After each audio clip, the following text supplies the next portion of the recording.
Hey guys, welcome back to the channel. This is a story about what if Naruto neglected by family overpowered council bashing. Before I start, please support for more amazing content and do consider subscribing to my channel and share this video with your friends. This is written by SteampunkBlack and link in the description and support writer. Let's start the video. Prologue. October 10th is a day that shall always be remembered to the citizens of the Leaf as a disaster.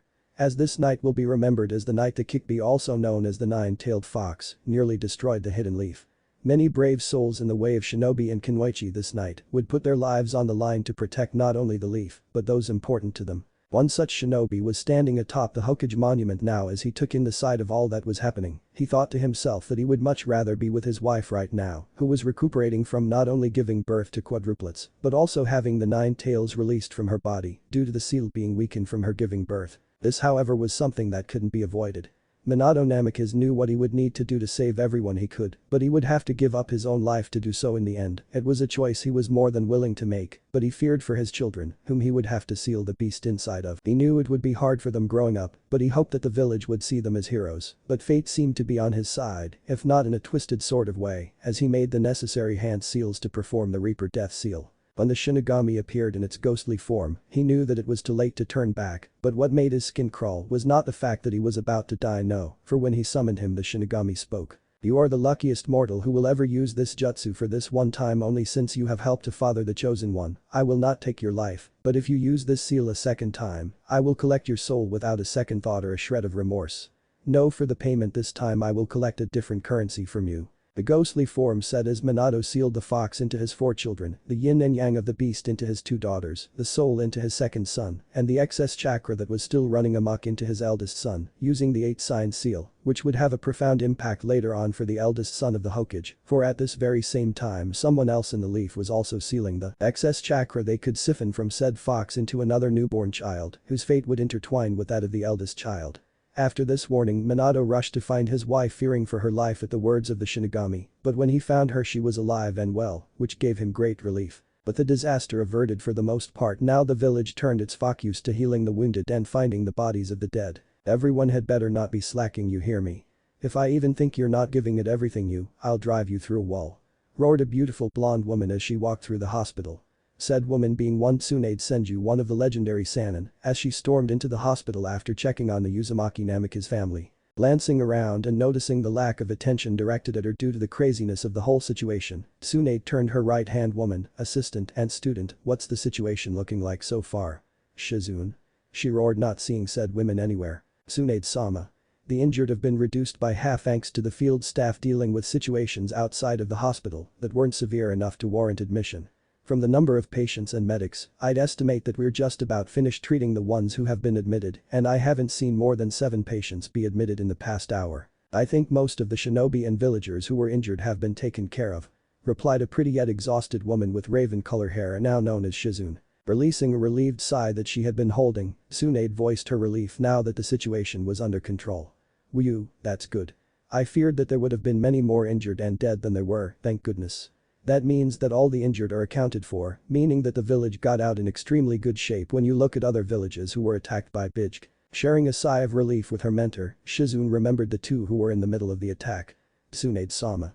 You said that all the injured were accounted for, right? What about Kushina-sama and Minato-sama? Shouted a worried Shizune, having momentarily forgotten about her village's leader and his wife. Relax, they're safe. Minato had a severe case of chakra exhaustion, but he'll be alright knowing him. Kushina, other than the typical signs of having just given birth, is completely fine as well, thanks mainly in part to her Uzumaki longevity. Even after having the Kikbi forced out of her, she's still alive and is going to make a full recovery. She'll be up and about in a few hours. Look, I'll even make a bet with you about it, I'm so sure.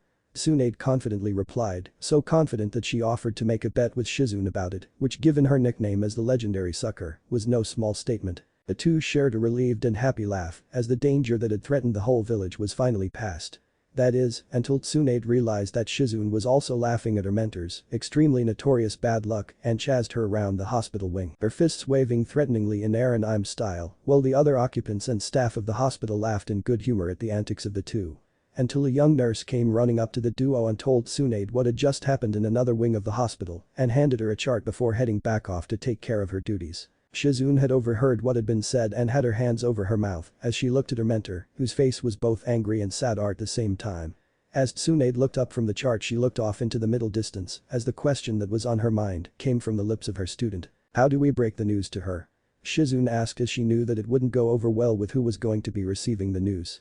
After waiting for a response for almost a minute, she asked a second time, what do we do, Tsunade-sama? She looked to the other women for the answer. Only for her to reply with I don't know. Back at the Uzumaki Namikaze estate, Minato, are you sure that you're alright? You used the freaking Reaper death seal, but somehow you didn't lose your soul like what was supposed to happen. Don't you find that this is just a bit too strange? A tall man, with a spiky white hair that reached his mid-back and red paint markings on his face, worriedly asked his former student now Hokage. This man was Jiraiya, also one of the legendary Sannin and mentor to Minato. Sensei, I told you I'm fine. Look, I can do everything without any problems. I need to go see Kushi-chan and my kids, so please don't worry, everything is fine. Minato replied, creating his fabled Rasengan just to emphasize the point he was trying to make to his mentor. With a sigh, Jiraiya relented, putting a hand on his student's shoulder. He congratulated him not only for his defeating of the Kikbi, but also the beginning of his family. I'm proud of you, Minato, you've come so far even without my help.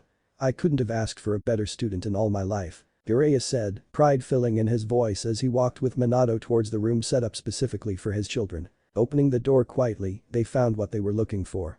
Kushina with her arms full of her, their 4 children. Wordlessly walking towards her and sitting down, he wrapped her and their children in a loving embrace. They're beautiful, Kushi-chan. Minato said. Just before he could relax, there was a knock at the front door which Jiraiya informed Minato about. Rising from his place, he went to see who it could be due to all that had been happening.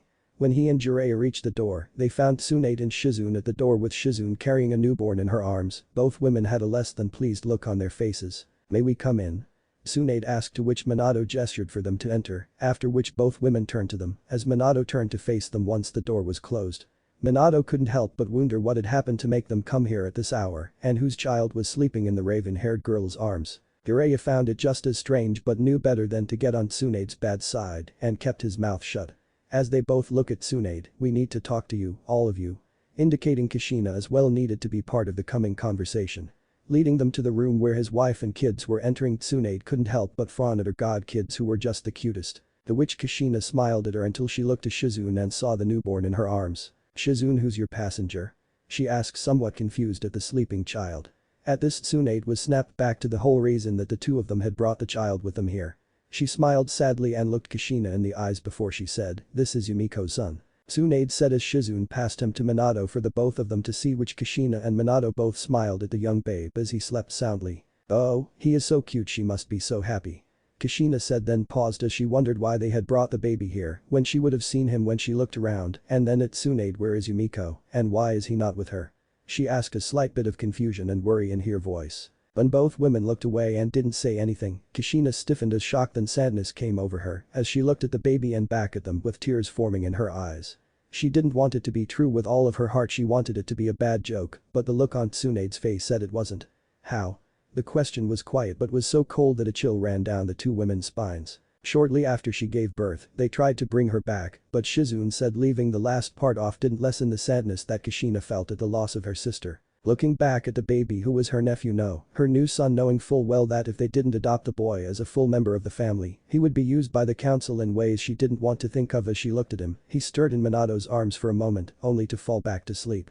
She couldn't help but to smile a bit. Jiraiya put a hand on Minato's shoulder as he spoke, I'm so sorry both of you for your loss. The mentor's words did little to make the situation any better, but both of the newfound parents took some small measure of comfort in his word. While he had only met her a handful of times in the past and known her for a short time while she lived with them in the village, Minato had liked Yumiko and thought of her as family in every sense of the word. In fact, when she had come back to the village after moving to a small village with her husband after his later death, which prompted her return, it was Minato who had told her she always had a place in the family estate they lived in and that she didn't need to even ask. We know that this is not the best time to ask, but yes.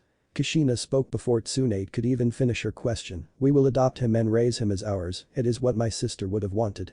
Kushina said, taking the boy from Minato to add to her already full arms. Looking at the two women, what's his name? She asked. Tsunade blinked for a second, caught off guard by the sudden answer that she was given before she regained focus and replied. She died before she could name him. Tsunade said, at which Kushina felt tears slide down her cheeks at the thought that her sister never got to even hold her son, let alone name him. But this little one who managed to make it by the grace of Kami needed a name and a family. She would be damned if she let her sister down by not giving this boy a home and all the love she would have if she were here. She knew without a doubt in her mind that if the situation had been reversed, Yumiko would have taken Naruto, Menma, Mito, and Narumi, adopted them and raised them as her very own and given them all the love she had to give. It saddened her that her family had lost a member, but seeing that little baby boy in her arms brought her joy as well. She may have lost one member of the family, but she gained a new one. Well, we can't have that now, can we? Kushina mused, looking down at hers and Minato's little bundles of joy. The room turned from somewhat somber back to happy as they all thought of what would be a good name for the boy. Minato put forward the idea of Izuma, but was shot down by Kushina. Ureya's idea Yudo was vetoed as well. Other names were put forth when finally, Kushina looked up from the boy. How about Kunga? She asked as the room went silent for a minute, and then Tsunade spoke up, saying, I like it. Smiling down at her new son, she stroked the side of his cheek. She saw him smile and knew she had named him well. Shortly after, the two Sanin and Shizune left, leaving the two alone with their children. Sinking into her husband's embrace, Kushina sniffled a bit before expressing her sincere thanks to whatever entity that allowed her family to stay together for the most part through what seemed like impossible odds. Even though she was saddened by her sister's death, she was just as grateful for her husband and children surviving. Mina-kun, we're together. We're all together. You didn't have your soul taken, and I survived having the kikbi removed from my body. We're going to be able to watch our children grow up and they'll have a family to love and take care of them. Kushina whispered as she sobbed quietly while shaking a little, the all too real possibility that she could have lost her husband and her life, leaving her children alone in the world with no one to care for them, taking a toll on her. Nuzzling his wife and holding her closer, Minato reassured her that nothing would ever threaten to tear about their family again. All through the night, parents and children stayed together until sleep took them as the mental and emotional exhaustion that the two had accumulated had finally reached its peak. Looking down upon the scene before him, the Shinigami knew that what he was going to do would change everything for the family, but a bargain was struck and the debt must be paid. Sleep well, child, for the price that replaced your father's soul will greatly affect you. As the child of prophecy and the child who will change the world, you will be without the love of the ones who should love you the most. That is the exchange that I had made in place of your father's soul. You will be without love, but you will be the one who will defy all obstacles that will stand in your way. As you will forge a path that will change the world, remember this one thing: do not give in to the hatred that will undoubtedly plague your heart in the future to come, for you must rise above it. What the Shinigami did not know was that to balance the scales, his sister Kami made a few changes to his plan, as she knew that if his plan were to succeed, it would not only destroy a family, but lead the child of prophecy to not only forsake everything he was supposed to protect, but it could very well lead to him destroying everything and bring about the end of the world. Time skip 8 years. As time passed, it seemed that things would go mostly the way the Shinigami had said they would, as the scene that was being looked down upon by a silent observer made him somewhat saddened, as in the private training area of the Uzumaki estate, 4 young children were being trained on the art of chakra control by both Kushina and Minato, as 4 young kids tried to walk up a tree using only chakra and nothing else. Falling to the ground for the 3rd time that training session, Menma complained, Kachan. Tusan. Can't we learn any cool jutsu yet? Which was responded to with a patient-toned response of, when you have better chakra control, then we move on to a jutsu or two, but first learn the basics.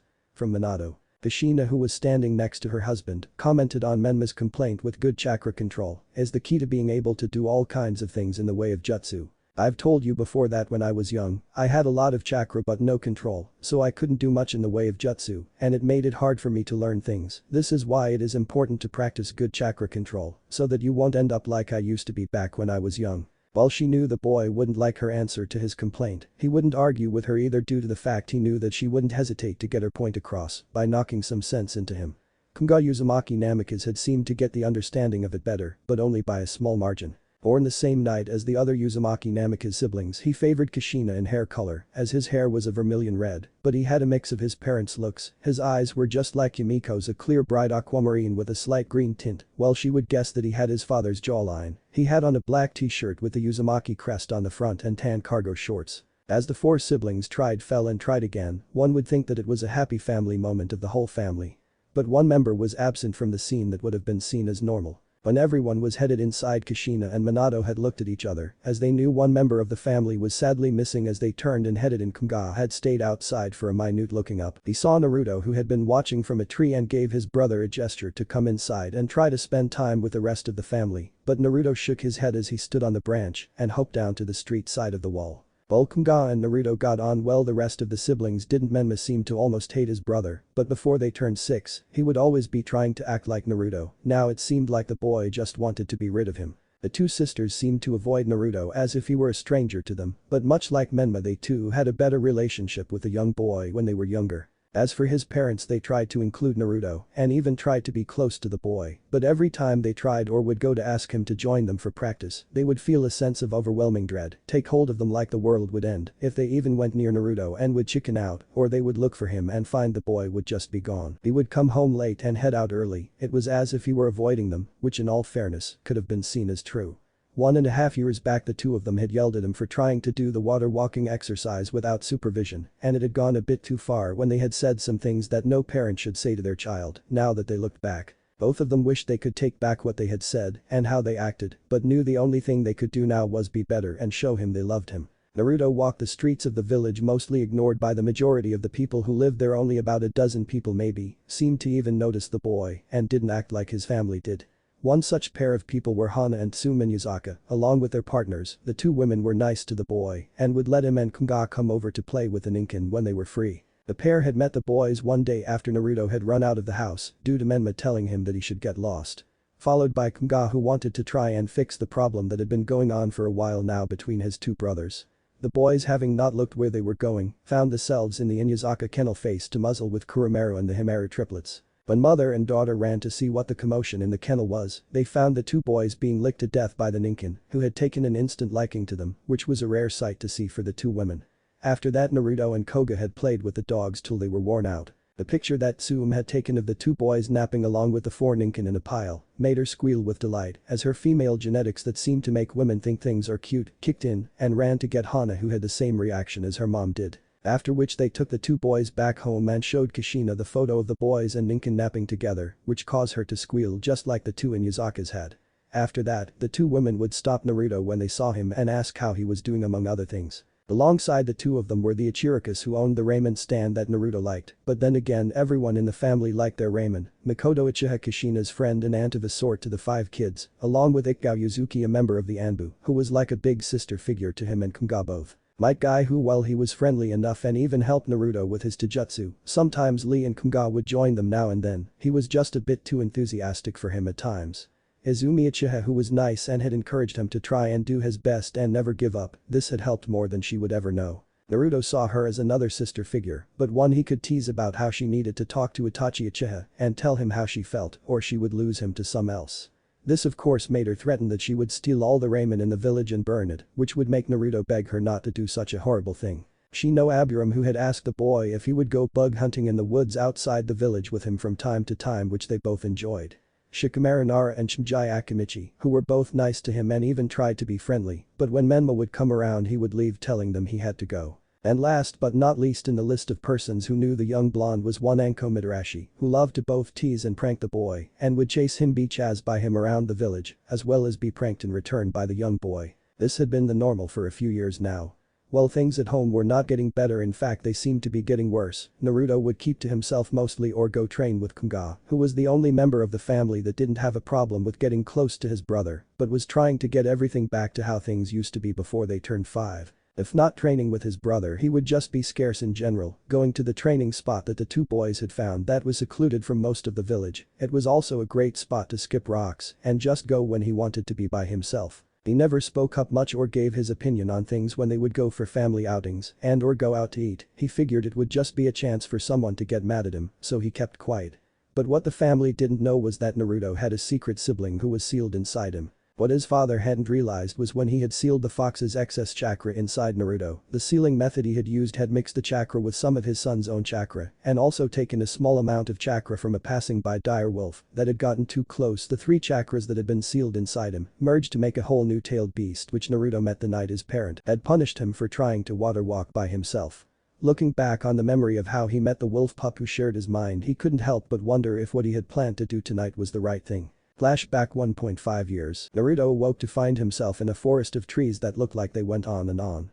The trees themselves being a light brown color with green leaves that were too high up to reach unless he tree walked, and even then, it looked like he would have a bit of a walk before he got to the lowest branch. Naruto wondered how had he gotten here. Last thing he remembered was crying in the corner of his room.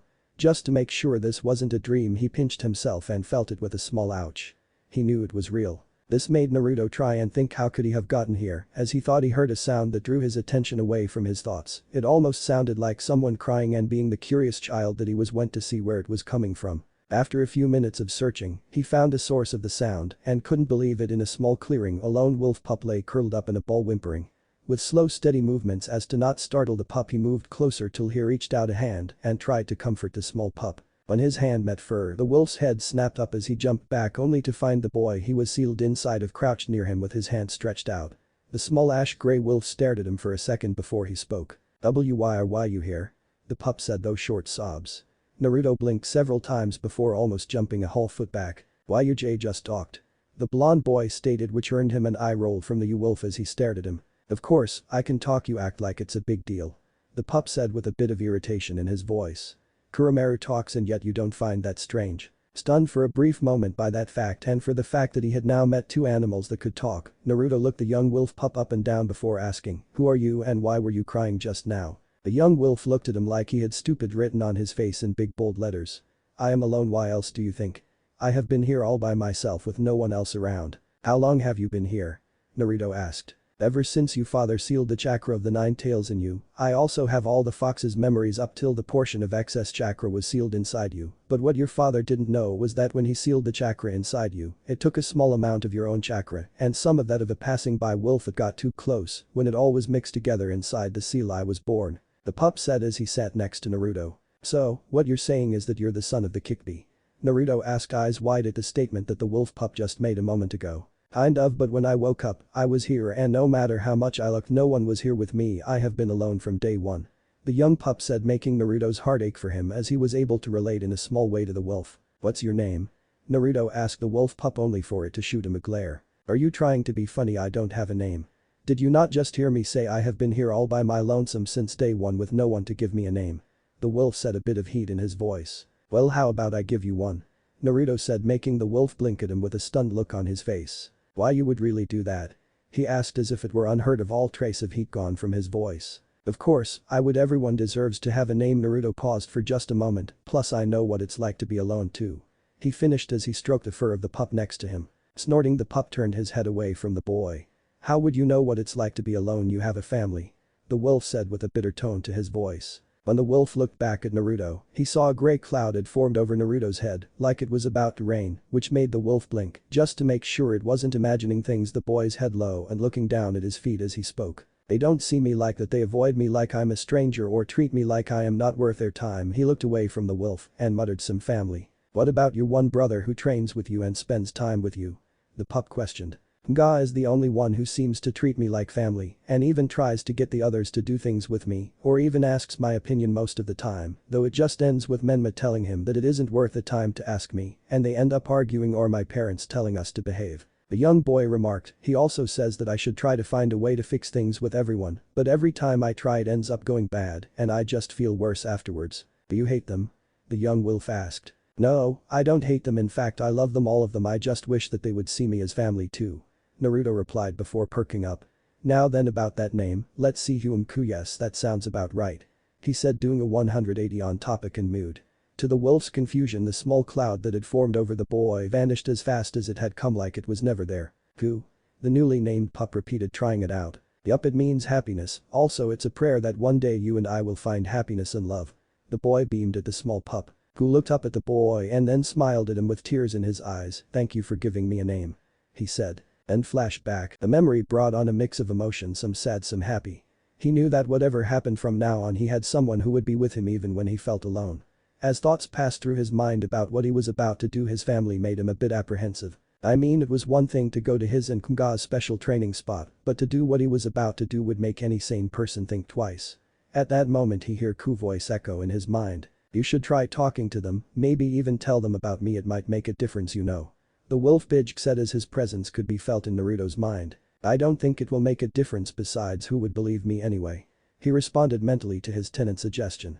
"I still think you should leave a note at least to let them know where you're going," Ku countered. "Plus if you want them to believe you, all you have to do is channel my chakra," he said, referring to the fact that in secret Naruto had been learning to control the chakra cloak that the young tailed beast's presence inside his body granted him access to. The chakra that was produced by the cloak, unlike the foxes, was a viridian green color, and while it was not as corrosive as the foxes, it still hurt like heck. All that would do is make them ask too many questions, and they would get mad at me for not telling them.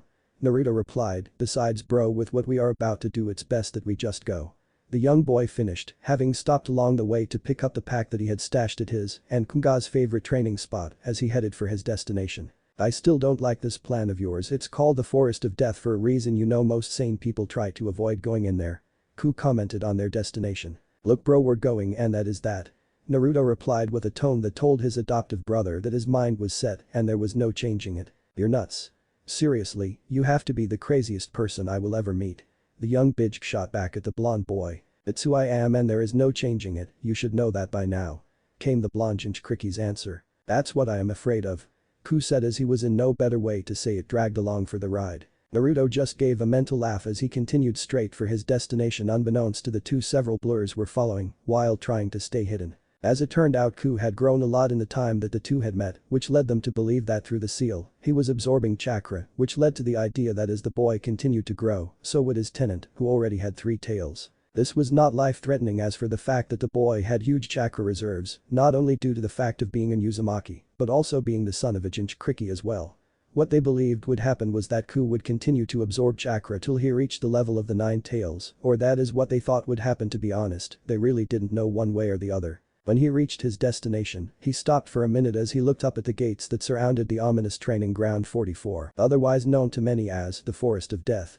The name was only a name after all, but that still didn't mean it was safe, far from it. In fact, that was why he had picked it, for where he would go to train in seclusion, where he would hopefully find what he needed to get his family to acknowledge him as a member of their family. I still think this is a horrible idea. Ku said as the training ground loomed in front of them. Who are you, a wolf or a mouse? Naruto questioned the bitch. The only thing we will have to worry about is Anko, who supposedly live here. Otherwise, the animals most likely will leave us alone because they can sense your chakra.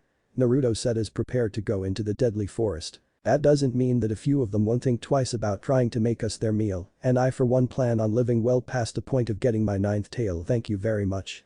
The wolf bitch responded. As this was going on, the 4 blurs had gotten close enough that both boy and beast could feel their signatures. Anbu, 4 of them, and one is Nico Oni-chan. Naruto surmised as he sensed them drew near. You mean that pretty Anbu girl with the cat mask? Ku perked up as Naruto shot a mental glare at his surrogate brother. Now is not the time or the place, Ku. Naruto replied. As the 4 shadows who had been following him for a bit now landed behind him, one stepped forward. Her hair was purple and long while she wore a white cat mask with red lines on it. Naruto, what are you doing here? It's late, and why come here of all places?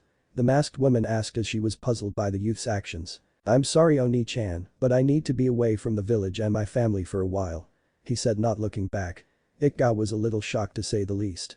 She knew both of his parents and knew about how things had been going at home, as well as how most of the village just ignored her favorite blonde, but she didn't think it was this bad. Naruto, please listen to me. She pleaded, whatever is going on at home you can talk to me about it.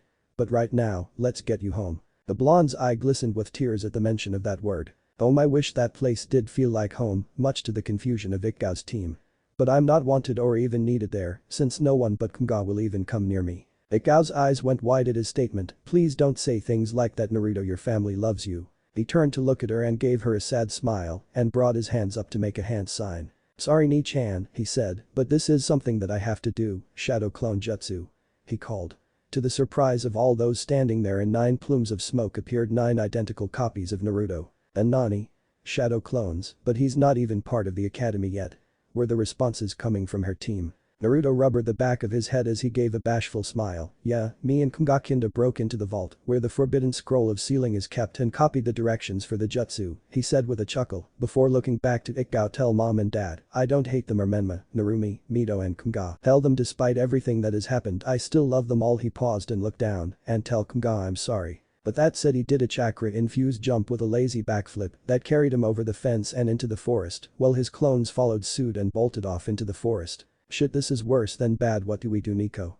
One of the members of the group questioned as said Anbu member bit back a curse. She was well versed with the shadow clone jutsu and its uses, one of which was the ability to throw off pursuers by getting them to chase clones rather than the target you were after.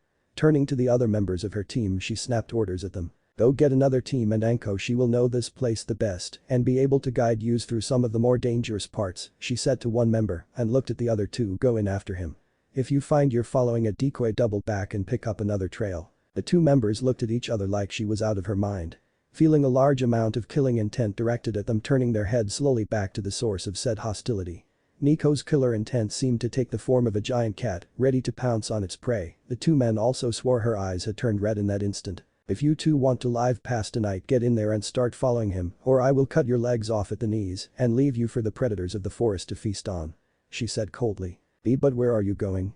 One of the two men asked as Ikgao's eyes narrowed. To tell the Hokage, she responded, now get moving. The two men with great hesitation took off into the forest as Ikgao turned about and ran full speed straight to the home of the Hokage to tell him the bad news. Kushina Uzumaki was in the kitchen making dinner for the family with Mito helping her.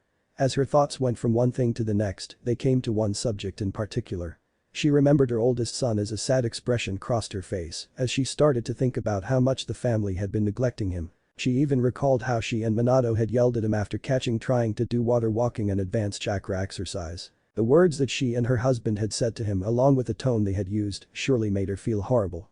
When she looked back on that day, she knew they had undoubtedly frightened the boy and made him feel hurt and confused. It was only after the event and she took a minute that she realized what they had done and recalled the look of fear and terror that had been on the young boy's face. Afterward she went to go apologize. When she entered his room that night, what she saw made her regret every word she had said to the boy. Flashback, 1.5 years Naruto's room. Kushina walked up to the door to her eldest son's bedroom and turned the knob slowly before opening the door. When she walked in, she noticed Naruto's bed was empty and began to panic, thinking the worst till she saw the mop of blonde hair on the other side of the room. Walking over to him, she froze when she saw the boy curled up in the corner of his room, legs tucked in tight to his chest, with his arms wrapped around them like he was expecting to be hit by someone. Naruto, Kushina said quietly as she carefully walked forward and knelt down next to the boy. Naruto, she tried again as she reached out a hand and put it on the boy's shoulder, only to get no immediate reaction from him. See that her son was fast asleep, she walked to the bed and pulled the covers back. After which she knelt back down near the little boy and gingerly lifted him into her arms so as not to startle him awake. Laying him down gently on the bed, she removed his shoes and pulled the covers up over the boy. When she saw the tear stains on his cheeks, she felt disgusted with herself and Minato for treating the boy the way they had that afternoon and wished she had come to apologize sooner. Sitting lightly on the edge of the boy's bed, she lightly stroked the side of his face. I'm sorry Naruto, she said, still keeping her voice quiet so as not to wake him. Your father and I didn't mean to overreact the way we did.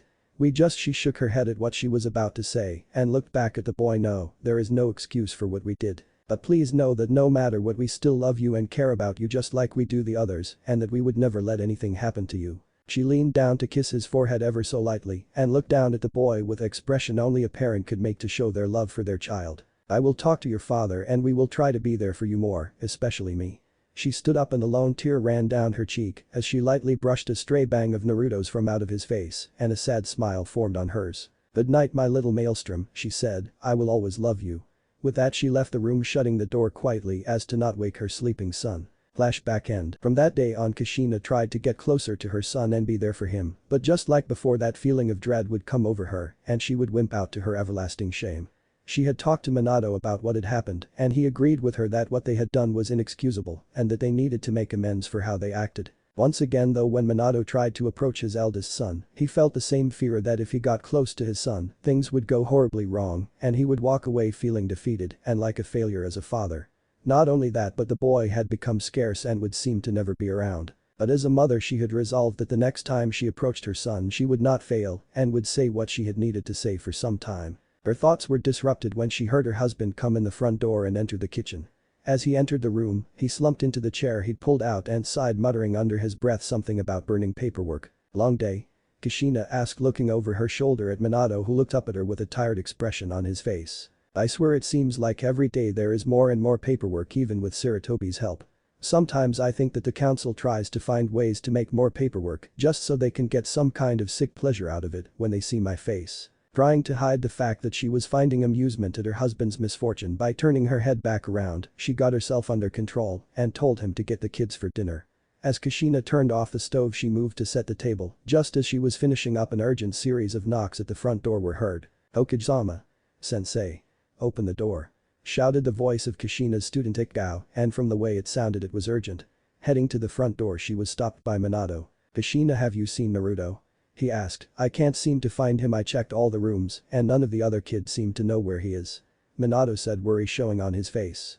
At this the rest of the kids entered the room only to wonder what was going on. Sensei opened the damn door.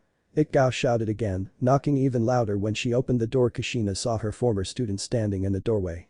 Dressed in her standard Anbu uniform, the look on her face spoke volumes. Whatever it was urgent, and she was pissed. Ikgao? What's wrong? She asked. It's Naruto, the purple kunoichi said, gaining the full attention of both parents and the kids. As a look of worry crossed both Minato's and Kushina's face, he went into training ground 44. The whole house was silent, as if time itself had stopped, only for the silence to broken by Kushina. What? Kushina's scream was so loud that the whole village heard it. Heck, the whole land of fire probably heard it. Her eyes widening in horror and fear for her son. The forest of death. What is he even thinking going in there alone? Minato questioned, now terrified for his son. He felt that you didn't want him, and the best way to make everyone happy was to leave. Ikgao said as her face showed angry and how worried she was, but he said to tell you that even with all that has happened, he still loves you all. This news shocked them all. Even Menma was surprised by what his brother had done. You unwanted. Kushina thought, Naruto, you truly believe we didn't want you? She was broken out of her thoughts when Ikgao continued.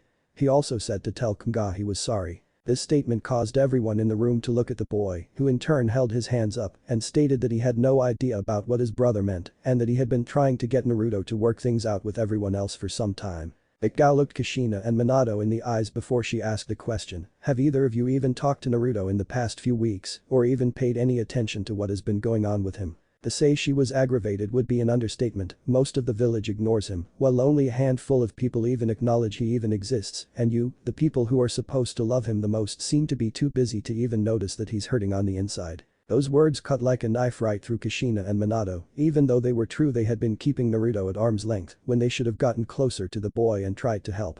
Kushina was about to respond when a hand was placed on her shoulder. When she looked at Minato, he shook his head before speaking. We can place blame and feel sorry for ourselves later. Right now our son needs us more than ever. He said, looking at his wife. Looking to the rest of her children, her resolve found. She told them, the four of you stay put, lock the doors and don't open them for anyone. Kushina said as she went to hers and Minato's room, coming back dressed in her Junin ninja gear with her hair pulled back into a ponytail. She looked to Minato, let's go get our boy back. And with that said, the three of them ran off into the night to find Naruto. Naruto was jumping from branch to branch as he traversed the tall trees of the infamous forest of death. Not much had happened so far, as his clones had done their job and drawn the attention of his tails, making it that much harder for them to track him.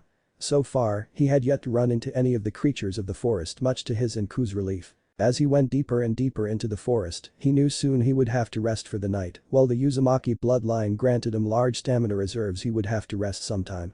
Naruto knew about his bloodline from studying scrolls on his clan's heritage in the family library and learned about his family's unique abilities and other useful facts. While he had wanted to learn them from his parents, the knowledge he had gained through study would serve him well. But all that knowledge would be useless to him if he exhausted himself to the point of collapse. This Ku chimed in on his thoughts. We need to find a place to rest for the night. Even with your Uzumaki longevity, you will burn yourself out if you aren't careful. I know that, but first I need to find a place to rest that is secure. Naruto stated. Why not use one of the trees? It will keep us away from predators and will allow us a high vantage point. Ku responded, thinking it was a good idea. No, that's way too obvious and will not help. We need to find somewhere that is hard to spot and can stand bad weather. I mean, we are going to be here for a while, so it only seems like a logical choice. Naruto countered. Heading deeper into the forest, he was hoping to find a cave that was hidden from view. While looking for a spot that he thought would be ideal, he was told to stop by Ku, who told him to turn back and head down to the forest floor. When he got to the spot his adoptive brother had mentioned, he saw an opening in the side of a small hill. It looked almost like a crescent moon, but seemed like it was a dead end and was too easy to spot. But when he was about to leave, Ku told him to take a better look and that he would help. When Naruto looked again, this time Ku enhanced the boy's eyes as they changed to a lupin yellow, and Naruto saw what his friend was talking about. It was dark enough that when one looked at the hole, it would look small and cramped, but with his enhanced vision, he saw that there was a small passage at the back, which was hidden by the cave's layout. Following the passage, he found himself in a much bigger cave that led to what looked to be some kind of mural depicting wolves and what looked to be ninja fighting side by side in battle.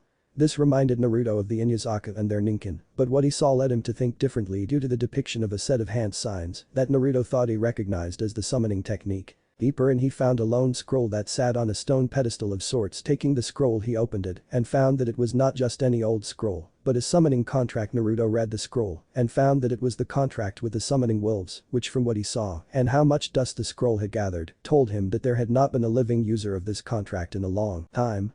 After talking with Ku and making his choice, he signed the scroll with blood as was directed in the contract on the scroll. Deciding to try out the new technique, he bit his thumb and swiped it on his palm, making the proper hand signs and slamming his hand down. He called summoning jutsu. A large plume of smoke filled the room, and when it dissipated, a large white wolf with a black diamond in the center of its forehead stood in its place. The wolf looked around the room, and when its eyes fell on him, he froze as said wolf growled and crouched down. Naruto thought he would be ripped apart by the summon. His mind racing, he was thinking about using a jutsu when Ku's voice was heard in his mind. Naruto kneeled down. His voice was urgent. "What?" Naruto responded, not knowing if he should fight or run. "Kneel, this wolf is one of the matriarchs of the pack. If the scent I am getting is correct, kneel or she'll attack you." The tone in the Bijk's voice said it was either that or get mauled. Taking his friend's advice, Naruto kneeled and lowered his head. The she-wolf quirked its head in curiosity and approached sniffing. When it had finished, the she-wolf backed up and seemed like it was trying to figure something out. Then it spoke, asking him, "Who are you, young one, and why does your scent convey that of a human and wolf?" Naruto blinked before answering, "My name is Naruto Uzumaki Namikaze, and I'm a Jinchuriki, if that helps answer your question," he said, never looking up for fear of her attacking him. The she-wolf seemed confused at the statement. As she looked the boy over, it was strange. She was old enough to know that there were only 9 Bijk, and none of them were wolves. Before she could ask what he was playing at, Naruto answered her unasked question. "If you are going to tell me that you don't know of any Bijk that's a wolf, it's because he's a new Bijk born from my chakra, the 9-tailed foxes, and that of a wolf who had some of its chakra absorbed by the sealing technique that was used." At this new information, she was even more confused. How could this be true? The boy had to be lying about what he claimed, but his scent was no lie, so how was it possible? If he were telling the truth, then it would explain how his scent was so abnormal. Naruto asked her if she will let you place a hand on her shoulder. "I should be able to connect her to your mindscape so we can show her that you aren't lying, but she might say no, so don't be surprised if she turns you down or worse, threatens to take your hand off," Ku said, hoping that she would allow it. Not having any alternatives, Naruto took a chance and looked up at the she-wolf, swallowing. "If I may, my Bijk says he might have a way to show you that I speak the truth, but in order to do so he says that I would have to be touching you to do so. If you would allow me the chance, I will show you that what I say is true." The she-wolf thought for a second, then replied, "I do not know you well enough for that, young Naruto, but perhaps I can help both of us." But that said, the wolf started to approach Naruto, who lowered his head, and when she reached out he thought he would have felt a paw, but he instead felt a human hand softly place itself on his shoulder. When he looked up, he saw a beautiful woman with snow-white hair and a black diamond mark on her forehead, with what looked like wolf ears atop her head. She was dressed in a white kimono with black accents. The next thing Naruto knew, he was in his mindscape, and so was the beautiful woman who he had seen in the cave. Ku walked up next to Naruto, but when he didn't move or speak, Ku waved a tail in his face, but got no response from his surrogate brother, who seemed to be broken. When he nudged Naruto, the boy fell over, having fainted in his own mindscape. The she-wolf woman giggled as Ku commented, "Now there is something you don't see every day." You left him speechless. Not many people can't say that. The beautiful woman walked over to Naruto and placed his head on her lap and waited for him to wake. As Ku laid down next to Naruto, when he woke, Naruto felt his head resting on something soft and opened his eyes to see the radiant face that had caused him to faint, looking at him with a smile. Before his brain could short-circuit again, she spoke in a voice soft and smooth like verbal silk. "I know not many have seen this form, but like the summoning foxes, certain summoning wolves have a human form they can change into," she said as she gazed down on the boy. "Sorry if it took you by surprise." "No, that's not it," Naruto said as he looked at her. "It's just that you're so beautiful I didn't know what to say or how to react." This comment caused the woman to blush and clear her throat. "Well, yes, thank you," she said, looking to the other wolf in the room and asked, "And what is your name, young Bijk?" "Ku," he responded with a bow, "and may I ask what your name is?" "My name is Usagi," she answered with slight bow of her own. Meanwhile, somewhere else in the forest, the sounds of what would have been thought to be a battle were going on as a group of ninja raced from branch to branch as a certain red-headed kunoichi was plowing her way through whatever was that got in her path. "Get the hell out of my way," an angry and desperate voice shouted out as a large Senki fell to the ground with its head cut off.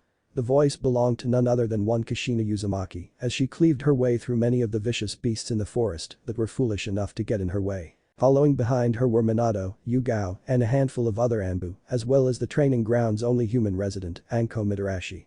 They stayed back as Kushina, using a borrowed sword from one of the Anbu, sliced and diced or used any sort of jutsu on the unfortunate creatures that were either dumb enough or unlucky enough to get in her way. Oh man, even I know not to mess with an angry mother who is looking for her child. Anko said with a small hint of fear as she watched as Kushina proceeded to beat a bear's skull in when it tried to swipe at her. Minato could only look on with worry and concern, seeing the state his wife was in. He knew she was desperate to find their son the same as he was, but he could also see that she was starting to fatigue and had used a lot of her chakra. He needed to do something, or else she would hurt herself. Kushina. Please stop. We have to go back. He said, as she was now strangling another poor creature with her chakra chains, before using them to slam it to the ground, and looked back at him with anger and pain in her eyes. I'm not leaving Naruto out here in this damn place. I'd rather rot in hell than go back without him.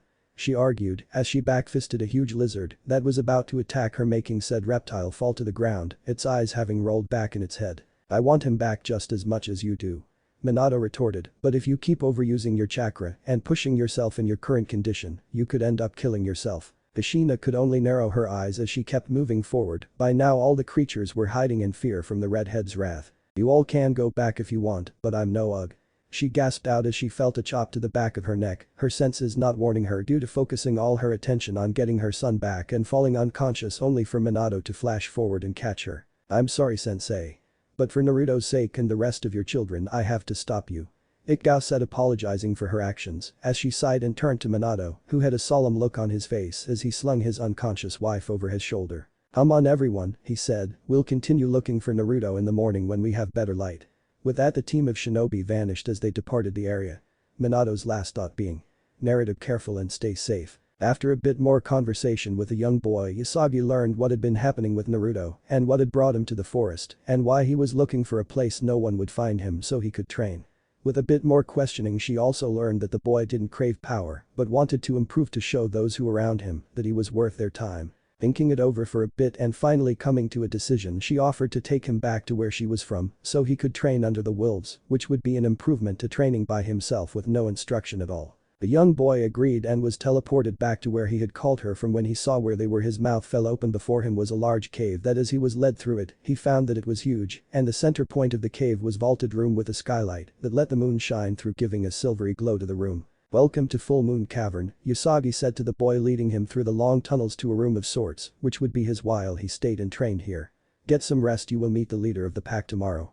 She said as she turned and left the boy to his sleep. Unrolling the sleeping bag he had brought with him and a comforter from home, he laid down only to sit up and rummage through his pack to grab a photo he had taken with him from a family photo album. It was of the family when Naruto and his siblings had just turned 6, the last time that they were a whole family, and things had been better. Sighing, he tucked the picture under his sleeping bag and put his head down on the small pillow he brought and let sleep claim him. His final thoughts before he drifted off were of when he was younger and how he hoped things could go back to the way they had once been. Chapter 2, Full Moon Cavern. Naruto slept as the sun rose to shine through the skylight.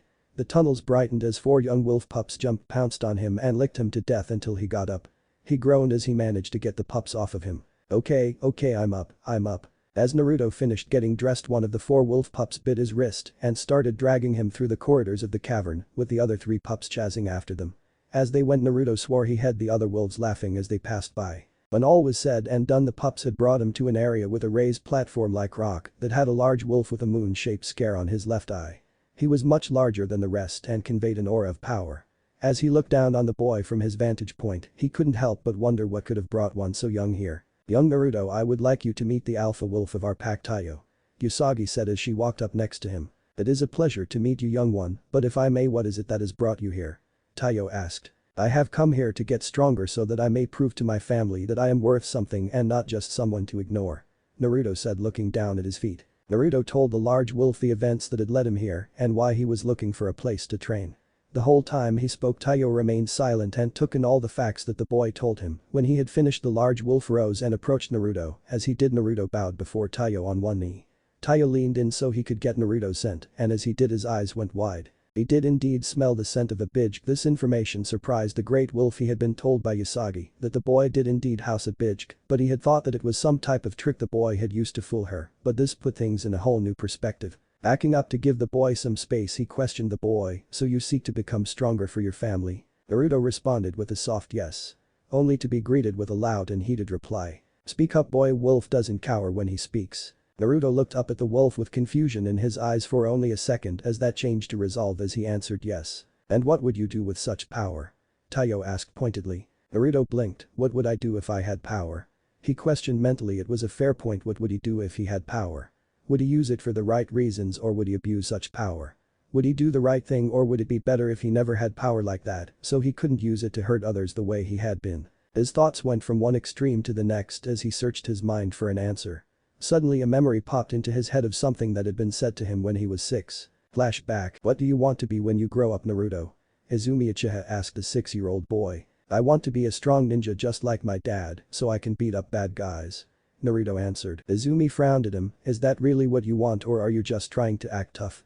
She asked with a knowing smile. Naruto was surprised that she had figured out what he had been trying to do and he looked away bashfully. Naruto, you shouldn't fight only to hurt others. That isn't the reason you should be fighting for.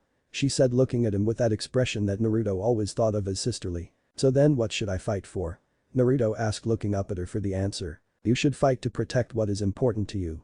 Izumi answered. Naruto smiled and nodded his head. Okay, I will, and when I do I will protect the village and the people who are precious to me. Izumi smiled back at the boy. You promise? She questioned, holding out her pinky. Naruto reached out with his pinky and locked it around hers. Promise. Then flashback. Thanks, Izumi-chan. Naruto though, as he looked the great wolf dead in the eyes and proclaimed, I would use it to protect the things that are important to me. I would use it to fight those who try to hurt others and to prove that I am worth something and am not to be ignored. Seeing the young boy's determination, he smiled and nodded his head. Taiyo then detailed the cavern and where Naruto could and couldn't go, mainly for the boy's safety, such as Naruto was restricted from going to the nursery due to that area being where the newborn pups were. He nodded in understanding at that, knowing a pregnant wolf giving birth was more protective and dangerous and would kill him without a single shred of hesitation.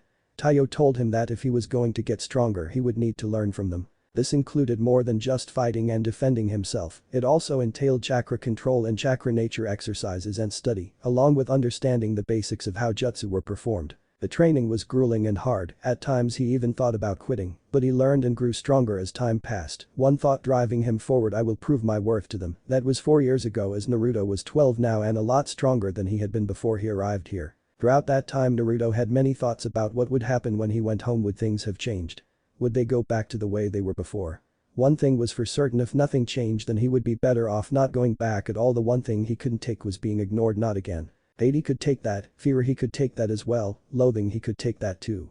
But to be utterly ignored, to be seen but not heard, to be looked at like he was a stranger in his own village, an outsider among the people he grew up around, he could never go through that again. It would be a fate worse than death in his book. As he was going through a set of katas for the taijutsu style the wolves had taught him, he stopped when he saw a lone person approaching him. He smiled as she drew close and he bowed to her when she stopped, which she returned. Isagi-chan, what can I do for you? Naruto asked the she-wolf. Hayosama sent me to tell you it is time for you to return home. She said as he looked at her, surprised that the great wolf thought he was ready. He also wishes to speak with you before you go. Naruto had been wondering when this day would come as he and Usagi made their way to the area with the raised platform like rock. When they arrived, Taiyo stood upon said platform looking at the young boy who had grown so much in the time he had been here. The time has come, young Naruto. I believe that you are ready to return to your village. Taiyo said. I don't know if I can. What if things haven't changed at all? What if my family still treats me like a stranger? Naruto was saying, only to be cut off by the large wolf. Are you a wolf or are you prey? You came here to train and make yourself stronger, to prove your worth so you could protect those important to you, or was that all just a lie? Taiyo challenged. No, I meant every word I said.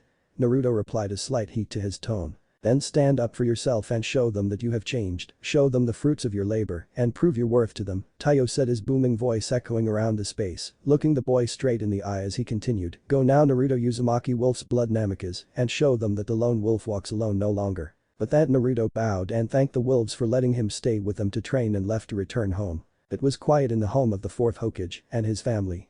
Minato was at the tower doing his duty as leader of the village, while the kids were at the ninja academy preparing for their graduation in a few months. So, that meant the only person in the house was Kushina, who was standing by the window looking outside toward the forest of death. A solemn look etched on her face. It had been 4 years since her son left.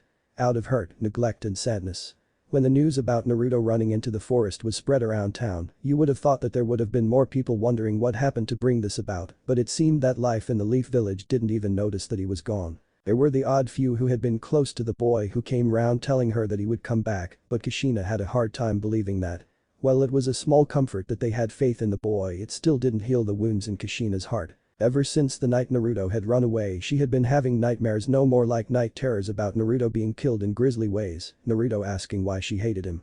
The worst of which had been the night he ran away. Night terror flashback. Kushina's eyes snapped open as she found herself back in the living room of her family's house, only the strange thing is, the whole place was colored monochrome, while only she was in color. The confused woman looked at her hands, a look of utter shock on her face. What's going on? Where am I?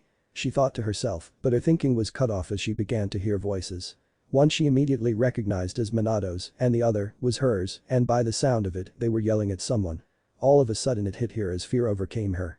Her eyes widened and she ran for the kitchen when she saw the calendar, and her heart sank. She remembered this date all too well. No. Please, not again. Not again. She thought, as the yelling outside intensified. She then bolted for the back door and opened it. To her horror she saw herself, Minato, and Naruto in the backyard, with the latter looking terrified as tears ran down his whiskered cheeks. You stupid little bastard. What were you thinking using an advanced chakra exercise without our permission? The Minato yelled at Naruto. But too Chani I, the younger blonde said, only to receive a hard slap from Kushina. That's enough out of you? I can't believe a little shit like you would try to pull a stunt like this. The past Kushina screeched, making the present Kushina wince at the words, as tears leaked from her eyes and fell down her cheeks. No. Stop this. Please stop. She begged to any deity out there to stop this torture, only for it to fall on deaf ears, as the two specters of herself and her husband continued to shout at Naruto, who was now curled up in a ball crying. Then, to her confusion and unease, a sinister grin formed on the mouths of herself and Minato. It's obvious that this little shit stain doesn't know his place, said the past Kushina, while the past Minato nodded in agreement. Yes, and we know what happens to brats like him, he said, while the real Kushina looked on, clearly confused by the scene unfolding before her. Wait. This is not right. We sent Naruto to his room. Kushina thought, as past Minato pulled out one of his Hiraishin kunai. And it's not like anyone would care. The whole village already ignores him, so they won't even notice he's gone, said Kushina's past self, and her eyes widened in horror at that. Before a thought could enter her mind, her supposed past self unleashed her chakra chains and strung Naruto up by the neck while spreading his arms and legs out. His face now showing true fear as he looked at the two of them. Hey Ka-chan T2-chan please, Naruto begged, his voice strained, but the grins on their faces only turned more cruel. Sorry, Naru-chan. But we never wanted you. We have your brothers and sisters after all. The other Kushina said with a sickly sweet voice, and then another chakra chain shot out of her back and the kunai tip went speeding at the 6-year-old, piercing him in the shin. This resulted in the little boy screaming out in pain. The real Kushina looked in horror at what just happened. The horror evident on her face at what just happened. No. This is wrong. This is all wrong.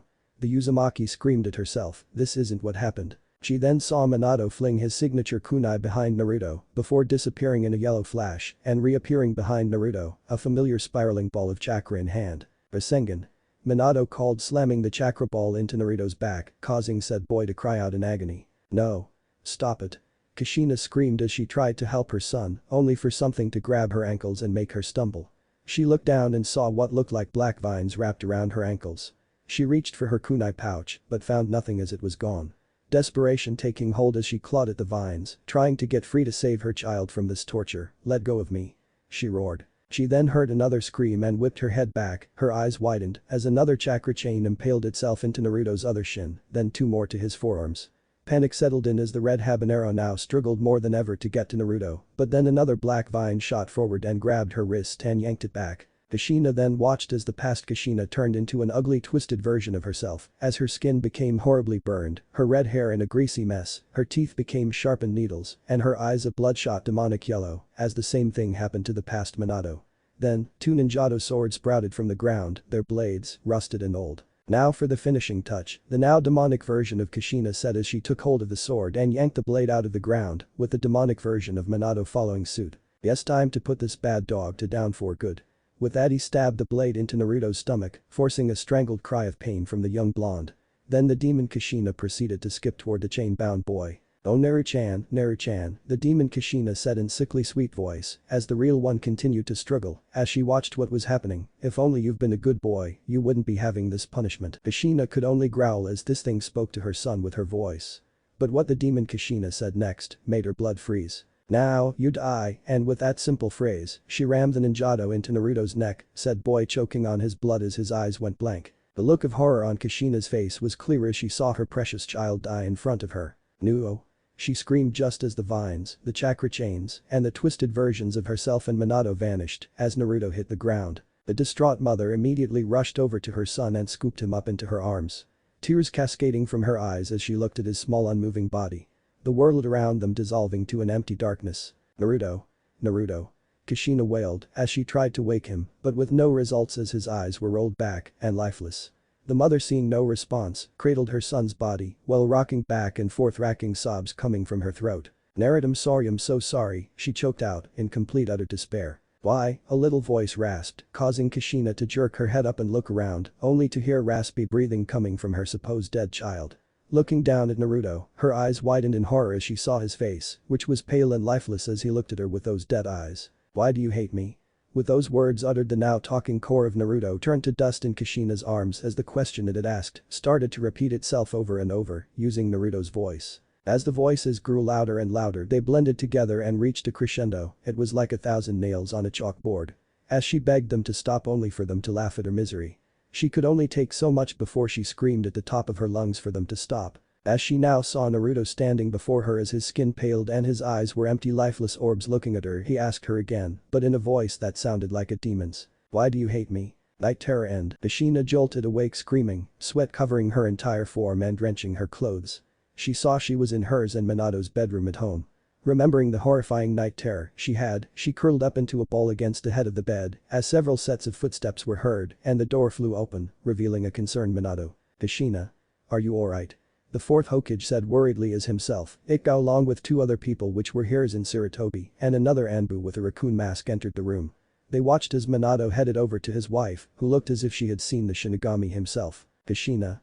Kushina, talk to me," Minato said gently as he carefully tried to place a hand on her shoulder, which resulted in her jerking her head up and backpedaling until she was up against the wall. "Kushina, calm down, it's me," Minato said as he moved toward his wife, which seemed to scare her more.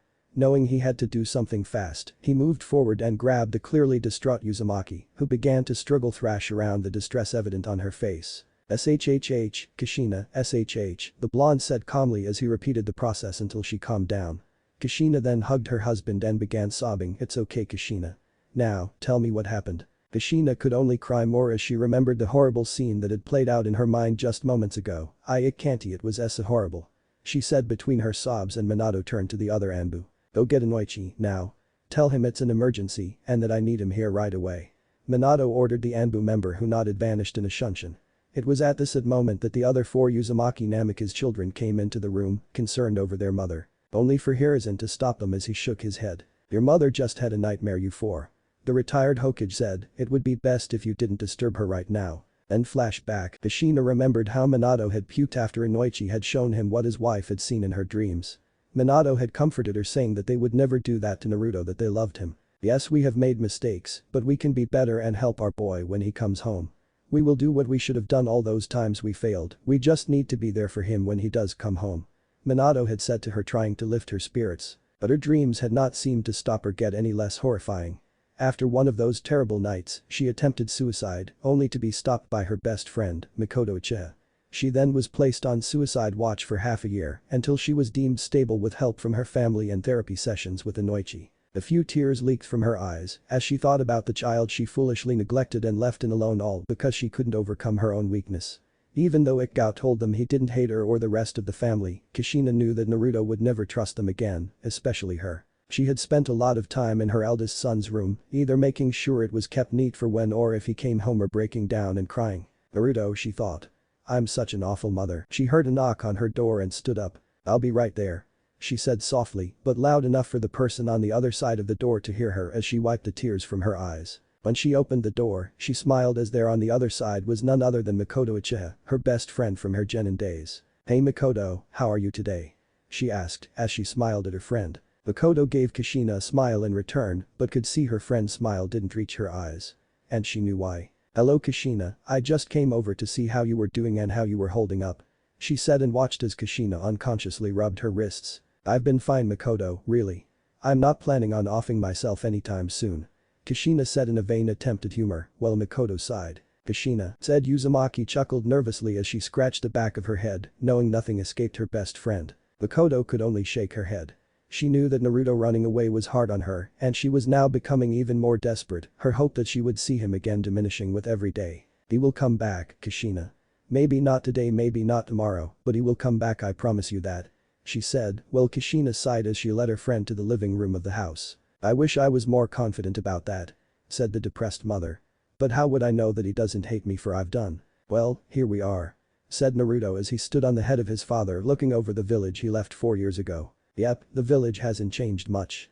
That's for sure, said Ku, who was also looking at the village through Naruto's eyes, seeing that mostly it had stayed the same. Said Blonde nodded at his tenant said, well, let's go meet the old man, Naruto said before he started to make his way to the Hokage's tower. On the way to his father's office, he stopped by Ichiraku's for a bite to eat. As he walked through the curtain that separated the outside from the inside of the little shop, he took a seat at the counter and looked at a menu. AM came out from the back and saw that a customer was waiting. How may we help you? She trailed off as the blonde lowered the menu and ordered. Yeah, let me have one miso pork ramen, Naruto said as the girl just stared at him, having dropped her pen before she could write down his order. AM couldn't believe who she was looking at. There was no way, but here he was sitting at the counter. It wasn't possible. She had had this daydream before and rubbed her eyes just to make sure it was not her hallucinating again. When she looked up there, he was still sitting there looking at her. He cocked his head slightly, looking a bit worried. AM-chan, are you okay? Naruto questioned. Naruto? AM squealed as nearly jumped over the counter to hug him. What is you so excited, AM? Tucci questioned, coming in from the storeroom. Only to freeze mid-stride. Is that Naruto? He exclaimed and came around the counter to shake the young blonde's hand. When did you get back? AM questioned, smiling at him the whole time. Just a little while ago, Naruto answered. Have you gone to see your family yet? Tucci asked. They have been worried sick waiting for you to come back ever since you left. He continued. When I heard that you had run into the forest of death, I thought you had died in there, but here you are safe and sound, AM said as she hugged him again, which he tried to worm his way out of. I'm fine, AM-chan, he reassured her. Oh, right, about that ramen, Naruto asked, only for Tucci simul. Right, this one's on the house to mark your safe return home, he said as he passed the bowl to Naruto, who ate it with gusto. After saying his goodbyes to the both of them, he continued on to the tower where his father would be working to run the village. Minato sighed as he read another document that needed to be signed.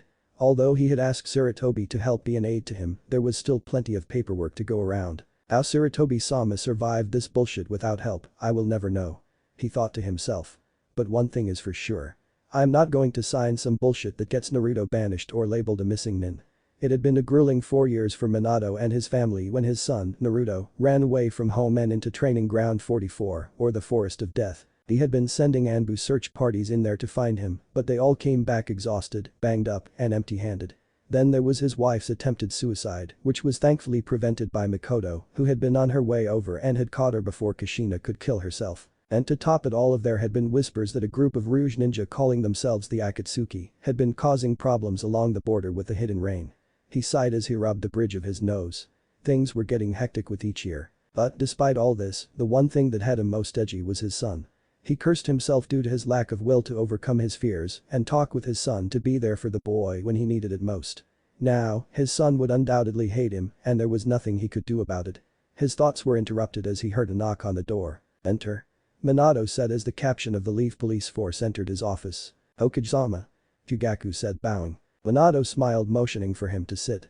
Asking for tea to be brought for them, Minato turned back as he asked. To what do I owe the pleasure of you coming to see me today? I would like to talk to you about the unrest that has been growing in the Uchiha clan's ranks, he said as he accepted the cup of tea that had been handed to him by the assistant who left the room. After setting down Minato's cup on his desk, there have been whispers about a possible coup attempt to replace you with me as Hokage. He finished taking a sip of his tea. So, you would like me to step in and use my power as Hokage to put a stop to it, is that it? Minato asked Fugaku point blank. Not so directly, Fugaku commented. I have called a clan meeting that will take place in 4 days' time, and I would like you to be there to help get the point across. Fugaku, you know that I can't interfere with clan affairs unless there is proof to support the claim, Minato stated, knowing that the meeting was for clan members only. I am not asking you to interfere in any way. I would like you to be there as an olive branch to show the members of my clan that they have a choice, either put the good of the village first or place themselves above the village and accept the consequences that come with their actions. Fugaku replied. So, you want me to be there to help make your point clear? Minato questioned. Yes, Fugaku said as he rose and walked to stare out the window. Your being there would not only help get the point across, but it would also help many of the clan members know that I would rather resolve the matter peacefully than with force. Minato shook his head as he looked at the caption of the Leaf Police Force. As the conversation between the two men went on, it changed subjects and eventually landed on the topic of their families. "So how is your family doing?" Minato asked Fugaku, who just met, before replying. "Things are going well for the most part. Itachi is doing well in his role in the Anbu, and Makoto is doing fine as well, along with my daughter Satsuna." He paused to take a sip of tea as he continued, "But my youngest Sasuke wants to progress too fast for his own good. He seems to think that because he is an Uchiha he should be stronger due simply to that fact alone. Much like many of my clan, this arrogance will be his downfall and that of the clan if something is not done." Minato nodded, knowing full well that many in the Uchiha look down on others simply for the fact that they belong to the clan and seem to think themselves superior to others. And in some ways they were right, but in many more they were wrong. Just because they had the Sharingan it didn't make them any better than anyone else. They still had to work hard and train their skills just like anyone else. Having a Kekkei Genkai didn't make the ninja, it was what one did with this power that showed his or her worth. His heart is in the right place, but his mindset and pride are holding him back. If he would only realize this. Fugaku sighed and smiled. "How are things going with your own family?" he asked. This made Minato sink in his chair a bit, knowing that things were not going well with his family, and it was his fault for not seeing how much pain his son was in, as well as his being a coward. "It's been a long and hard 4 years," Minato sighed, sipping his tea. Mito blames herself for Naruto leaving and keeps saying that if only she had been nicer to him, he would have stayed. Narumi, on the other hand, keeps waking up in the middle of the night and going to Naruto's room only to find it empty and will cry herself to sleep in his bed. "And you already know what has been going on with Kushina," he said, looking down at his desk. "What about Menma and Kunga?" Fugaku asked, hoping that there was some good news. Kunga has been trying to get the girls to stop blaming themselves because it won't bring Naruto back any sooner, and Menma seems the least bit concerned, saying that Naruto caused this problem, he can fix it himself. Minato paused, sighing before he went on. "I mean, I knew that they were not on the best of terms, but I didn't know it had gotten this bad. You know, he will be back. It may take some time, but your son will come back," Fugaku stated, making Minato look at him. "I wish I shared your optimism," Minato said, shaking his head, "but no one has seen any trace of the boy since he went into the forest, and the Anbu who go to look for him keep coming back empty-handed and worse for wear. It's not my optimism, it's the fact that my wife believes it, and I have learned to trust her instincts over the years when it comes to these things." He nodded, continuing, "He will be back. He is your son after all." Before the conversation could go any further, a commotion outside the office interrupted them. "Young man, I told you. The Hokage is in a meeting right now," the guard said adamantly. "I don't care what you say, you flat-chested weasel." A young voice shot back. "Who are you calling flat-chested, you little punk? You. Now out of my way, I am going in to see him, and I don't have time to mess around with you. Release the..." Before the order could be completed, there was a shout of wind-style great breakthrough. The door flew back as it was ripped from its hinges, as it and the body of the guard flew through the doorway, crashing into Minato's desk. As the door broke in two on impact, the top half coming down to clock the guard in the head. Fugaku had managed to get out of the way in time, but only just, prompting himself, Minato and the Anbu guarding Minato to jump into taijutsu stances. The two men looked at the individual who caused the disturbance as he walked in. Minato caught sight of him and his eyes widened as he was looking at a miniature version of himself when he was a genin. Though the jacket was in a different color. Minato couldn't help but gape like a fish as he stammered out the name of his guest. "Then Naruto?" Minato couldn't believe his eyes as he saw his son standing right in front of him. He also saw Naruto had grown well for being in such a hostile place and could tell the amount of training he had put himself through. Minato looked into his son's eyes and saw they were the eyes of a dedicated shinobi, but in those deep blue eyes he found he almost lost himself in the nearly emotionless eyes. Despite this, due to years of training, he did manage to read a small bit of emotion in those eyes. He saw pain and sadness mixed with determination and something he couldn't place. "Hey old man, surprised to see me?" Fugaku also stared, only to mutter, "Speak of the Kikbi and you will hear its roar," Minato said, finishing Fugaku's statement. "Fugaku Ajasan, it is good to see you. I hope everything is well with you and Makoto Oba," Naruto said with all the respect he had. Naruto learned a long time ago that Fugaku was big on respect, and this prompted him to show as much as possible so as not to get on his bad side. This earned a small smile from the man, which was an achievement all by itself. "It is, thank you for asking, Naruto Oi," he replied. Naruto Minato began to say, only to be cut off. "I'm here to sign up for the academy if I'm not too late, that is," Naruto said, wanting to avoid talking to his father for the time being. He had forgiven him and the rest of the family besides Kunga he didn't have a problem with, but he was still not just going to let the rest get close, they would have to earn that. Minato was silent for a few moments, his son's casual interruption shocking him, before he managed to find his voice. "Why yes.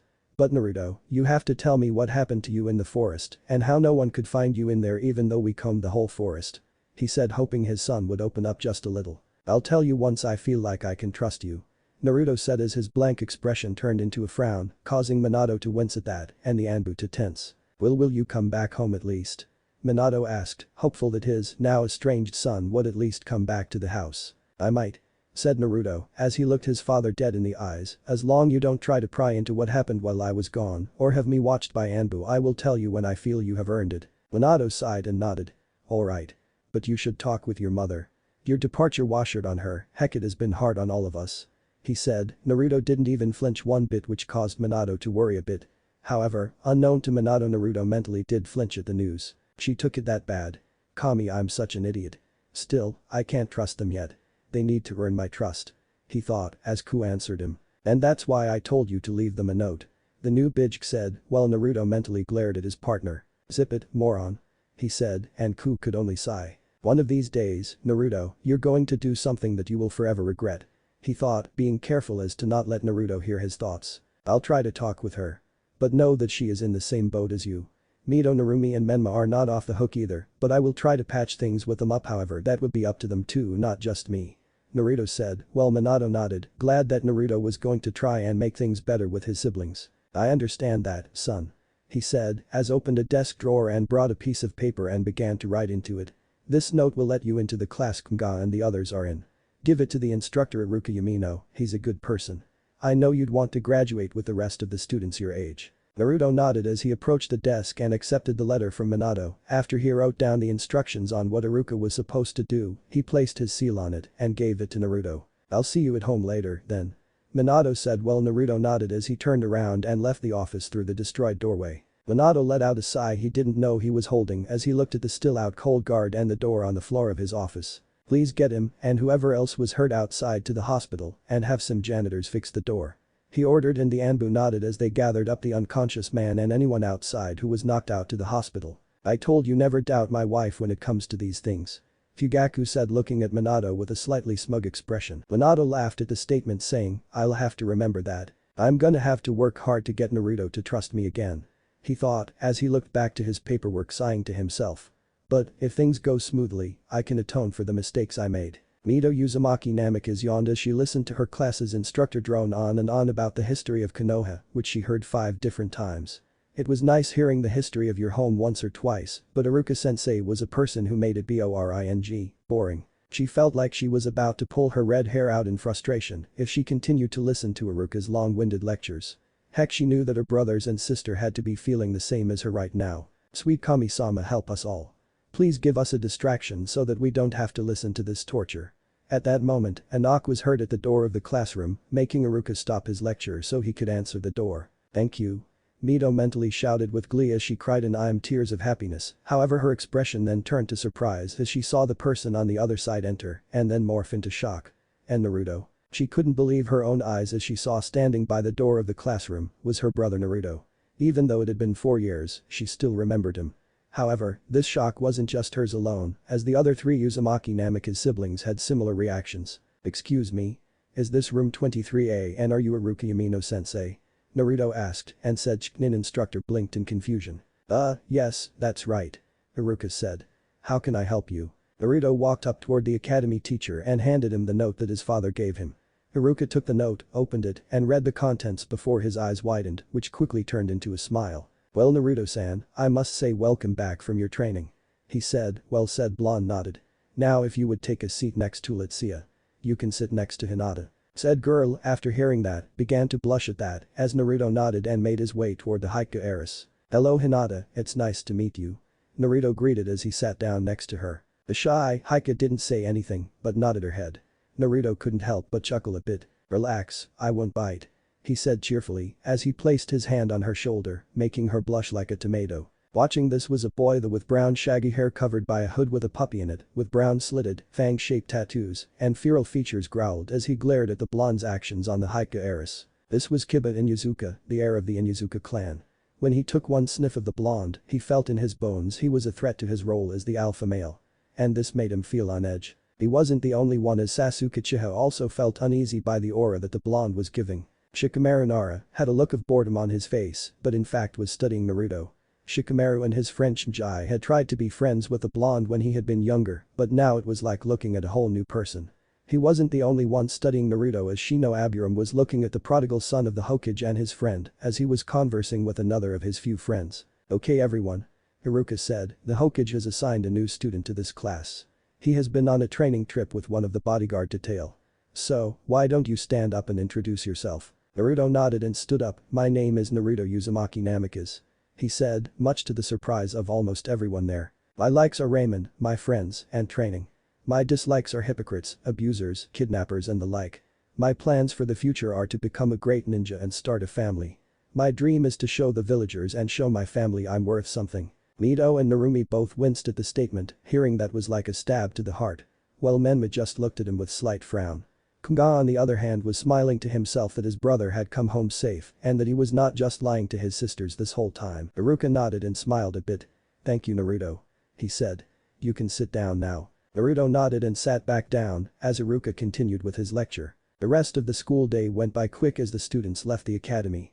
Naruto was heading for the gate after talking with Hinata until a gruff voice got his attention. "Hey." Naruto turned and there stood the Inuzuka heir, giving him a death glare. "Yeah, how can I help you?" Naruto said blandly. This made Kiba's glare turn more intense, if it could get more intense that is. "Stay away from Hinata," he said, and the blonde rose an eyebrow at that. "Why?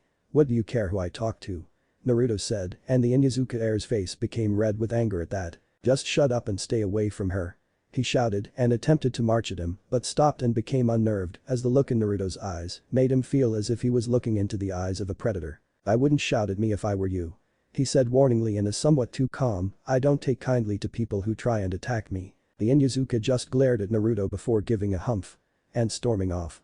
Naruto sighed as he shook his head, knowing that the rivalry between the two of them was born from the same one dogs and wolves had, even if the Inuzuka boy didn't know it. While dogs were loyal to their masters and would die to protect them, wolves had no masters and were loyal only to the pack and looked after one another like family. In Naruto's view, dogs and wolves were like samurai in a way. The dogs were the ones who served a lord until their last breath, while wolves were more like Ronin and fought hard to earn a living to feed their family. "Who does that mud even think he is?" Ku questioned. Naruto sighed as he responded, "Just let it go." "Aniki?"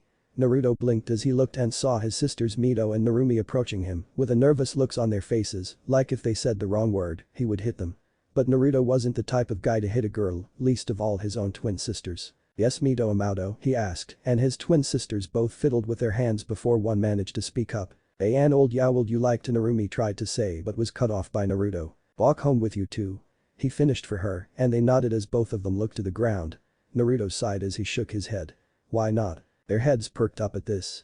As Narumi tried to glomp onto his arm only for him to sidestep much to Narumi's disappointment, but he said with a raised hand looking between the both of them.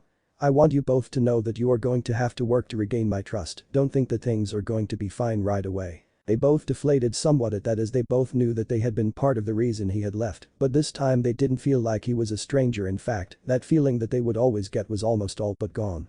They both nodded as they moved to stand beside their brother as they thought things are going to be different this time. The three siblings then left the academy grounds together, heading in the direction of their home. After a few minutes of walking, the three siblings were stopped by Kunga, who was jogging to catch up with them.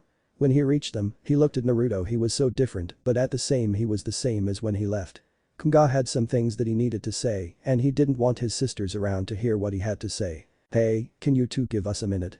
Kunga asked, looking to both sisters as he passed Mito some rim. "Why don't you get some popsicles, one for each of us, while I talk to Naruto?" The girls nodded and asked what flavor both of them wanted. "Orange is fine," Naruto replied. "Green please," Kunga said, and with that the two girls left. Kunga just looked at Naruto for a few seconds before Naruto spoke. "You have something you wanted to say?" Naruto asked, looking at his brother. "You look good for where you have been the past 4 years," he said. "It's good to see you after all this time." "Same to you," Naruto responded. "Sorry about all of this. I know you said I should try and fix things with everyone here, but I just didn't see how to do that." Kunga sighed. "I know why you left, but you could have left a note or something. I mean, heck, anything would have been better than just up and leaving the way you did. I told you that you should have left one, but do you ever listen to me?" "Nope." Ku stated, only for Naruto to fire back for him to zip it. "All I want to know is that you are back and don't plan on running away again," he said. "I don't think anyone will be able to take it. Heck, things are bad enough already if it happened again." Kunga trailed off for a second before continuing. "I don't want to think about what would happen." As the conversation went on, Kunga filled Naruto in on everything that had happened, since he left to say that what had been going on shocked Naruto was about par for the course today. When he got to the end, Kunga asked, "Do you remember what I told you about what happened after you got yelled at for trying to water walk by yourself?" Naruto remembered it had been what had kept him from running away sooner than the head. Kunga had told him that he had seen their mother tuck Naruto into bed and tell him that she was sorry for everything they had said and said that she and Minato truly did love him. This statement had given him hope that things would get better, but when things stayed the same as they had been for a while, he finally gave up. "Yes, I remember," he replied. "Well, now you know it's true. It just took you running away to make everyone see just how much they needed you." At this, Narumi and Mito rounded the corner with the popsicles in hand. Mito asked if everything was okay as they walked up. At this, the brothers nodded and the four siblings went on their way. It had been 20 minutes since they left the academy and finished their frozen treat until they arrived at the front gate of their home, and after passing through it, they stopped at the front door. Naruto took a deep breath, knowing this will be the moment of truth of how his mother will react when she sees him. Kunga, seeing his brother's hesitation, place his hand on his shoulder. Narumi and Mito stepped up next to him and both told him, "It's okay, we're here for you." Well, it's bound to happen sooner or later, he thought as he stepped up to the door and turned the knob. In the house itself, Kushina was still talking to Mikoto about how she could have done better with Naruto, with Sedachiha trying to assure her that although what she did was wrong, the Uzumaki regretted doing what she did. Still, Kushina felt she should have done more and had no one to blame but herself. They heard the door open and Kushina realized how late it was since Mikoto came and the kids must be back from the academy. She was about to say a greeting to her kids but stopped when she saw them enter the room with a look that told her they were being apprehensive about something.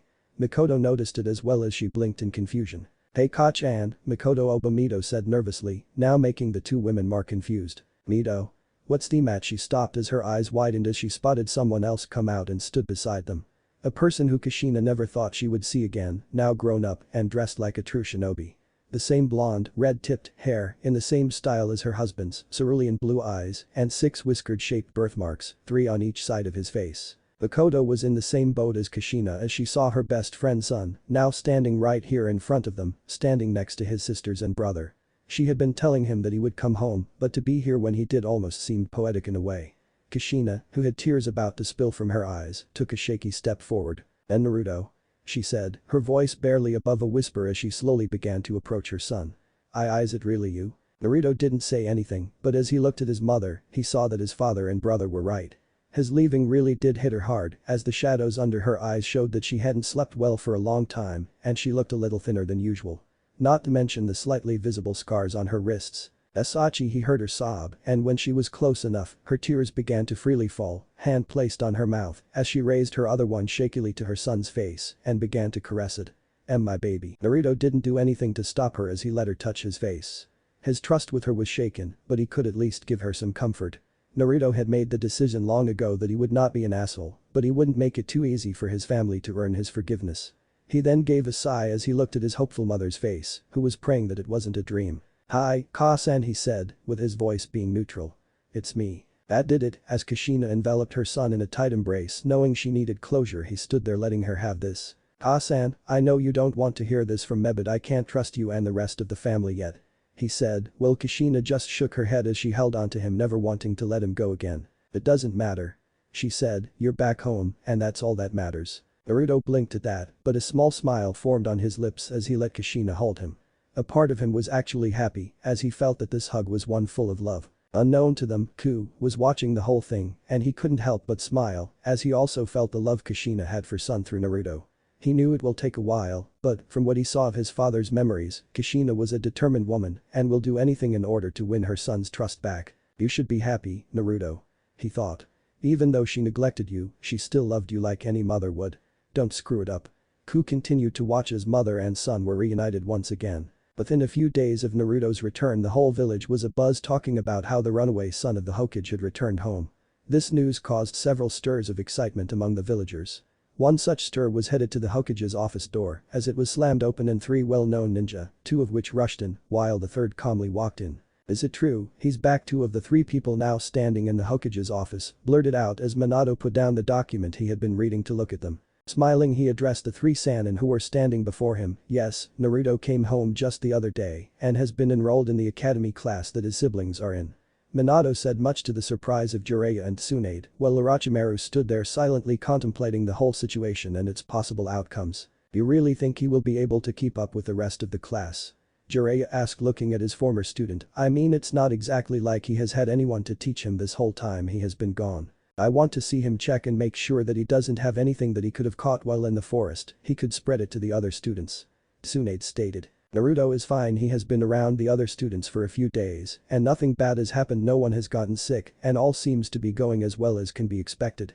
Minato replied to Tsunade's concerns. Minato looked at the third member of the group and commented, you have been awfully quiet, Orochimaru, no questions of your own to ask?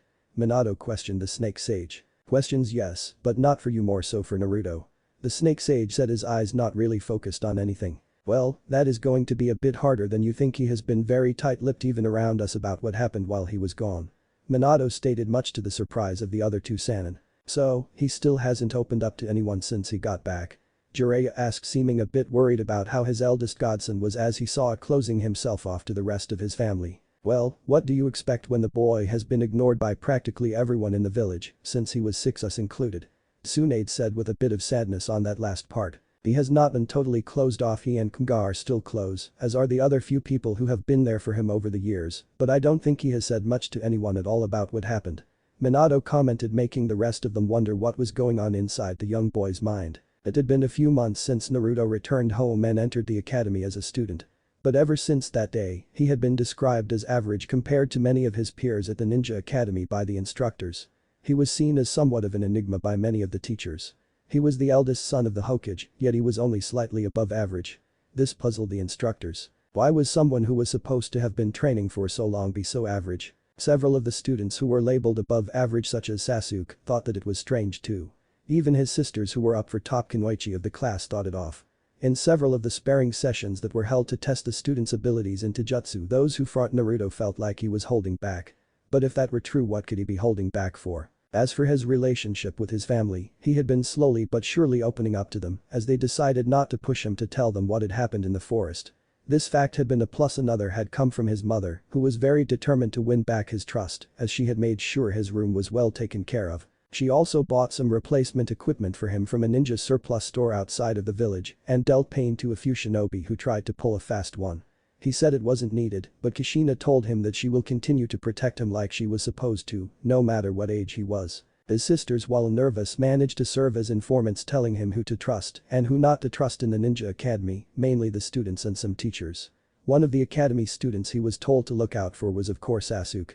Others were Kiba and Yuzuka, who seemed to be very good friends with Menma, Sakura, and the fan club she was leading. He was thankful for these tips and had let his sisters know that he was grateful. During those few months since he came back, he began to spend more time with Hinata, who had been slowly coming out of her shy shell. The girl got along well with both him and Kunga, who seemed to like that Naruto was opening up to other people. Now, today was the day they finally graduated from the academy and after that placed into teams.